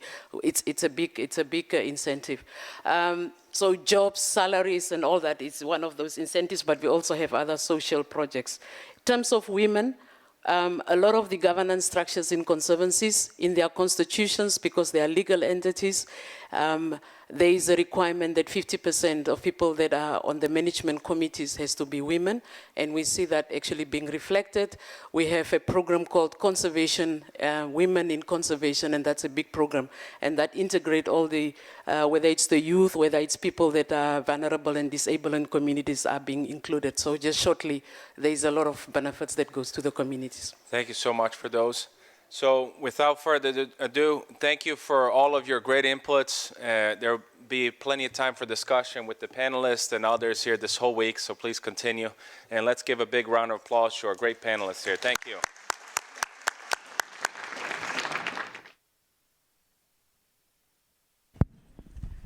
Thank you. Thank you so much, Alison. Thank you to our panelists.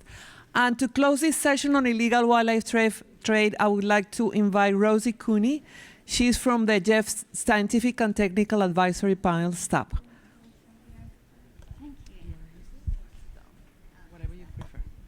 Hello, everybody. Thanks for this opportunity. Yeah.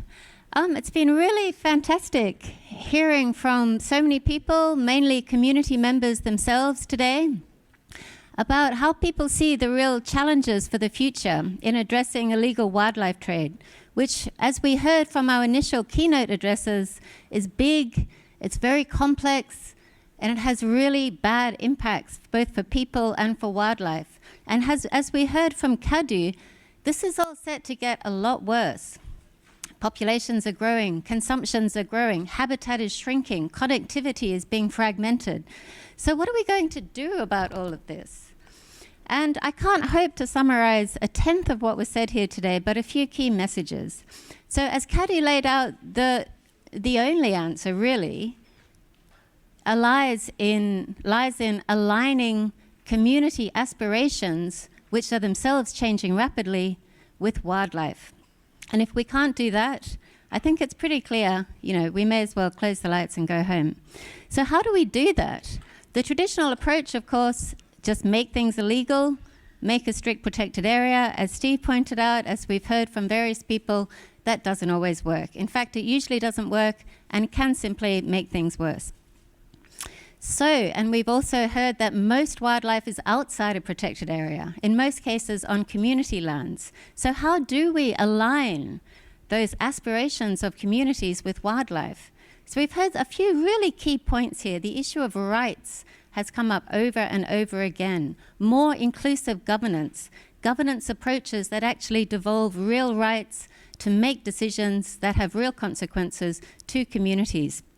And whether that looks like various forms of ownership or stewardship or co-management, this is going to be different in different contexts. But all of the successful approaches, it seems to me, really come from a starting point of respect for communities and actually treating them as powerful agents able to make their own decisions. So why should they be motivated to conserve wildlife? We then come to the issue of benefits. And we've heard a whole different array of ways that communities are gaining benefits that are in some way linked to nature, whether it's growing coffee in and around protected areas, whether it's trophy hunting in Zambia, Tanzania, Namibia, whether it's tourism in a whole range of places, crocodiles in Colombia. Sorry, Clara, almost left that one out. These are real ways that communities can be gaining benefits from wildlife and be motivated to protect them. And that, of course, requires an enabling environment. Ellison has highlighted the need for partnerships with the private sector. And it gets to really fundamental issues of institutional and policy structures at the national level and at the international level to provide that enabling environment. So as somebody said, it's not all about beekeeping at the site level. It's about really changing systems so that they empower and incentivize communities. Okay, I haven't got my lights on, my glasses on. Okay, so I think we've heard that success can breed its own problems. So if we're going to get beyond firefighting, as someone said, and really, as Junkamanga said, and to really look forward, we need to think about the problems of success and addressing human-wildlife conflict. How do we get kids off their phones and actually thinking about wildlife? Or maybe staying on their phones and also thinking about wildlife. So to wrap up, I just want to come back to that nice quote from our first speaker, which I've lost, but it was something like, if people see the forest as their pantry, they'll be motivated to conserve them. So if people see the forest, they see wildlife as not their pantry, their pharmacy, but their pharmacy, their pantry, their bank, their church, their friend, then they'll be motivated to conserve it. So on that note, and hopefully that vision, good night.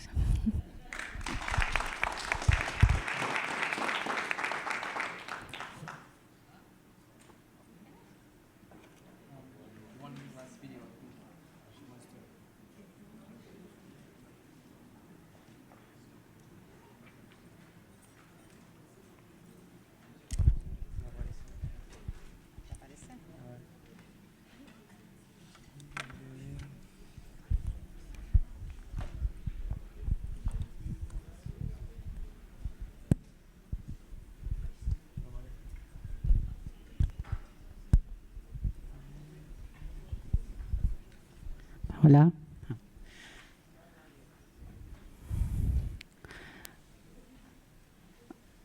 Antes.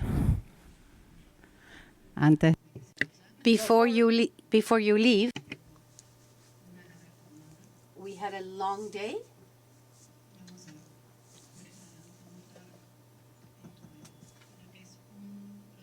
We are going to show you a project that's being.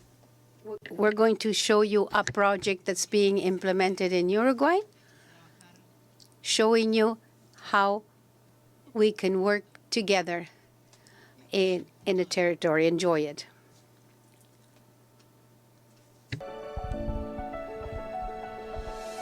Improved Convention Coordination for Sustainable Growth in Uruguay. Mejoría de la coordinación para el crecimiento sostenible en Uruguay. El primer proyecto de tamaño intermedio financiado por GEF es en Uruguay. 19 proyectos escogidos por su contribución a los beneficios ambientales mundiales a ser usados como insumos para la investigación. 13 proyectos de gestión socioambiental. 2 proyectos para fortalecimiento de la organización y de conformación de redes. 4 proyectos entregados por los gobiernos municipales de 33, Rocha, La Valleja y Maldonado. Principal resultado o producto. Pilot model of the synergies of the 3 main Rio conventions. A permanent laboratory observatory, including a knowledge platform. A permanent roundtable for public-private environmental policies, including all stakeholders. We commit to walking this path together with equity and respect for nature and for the Sustainable Development Goals.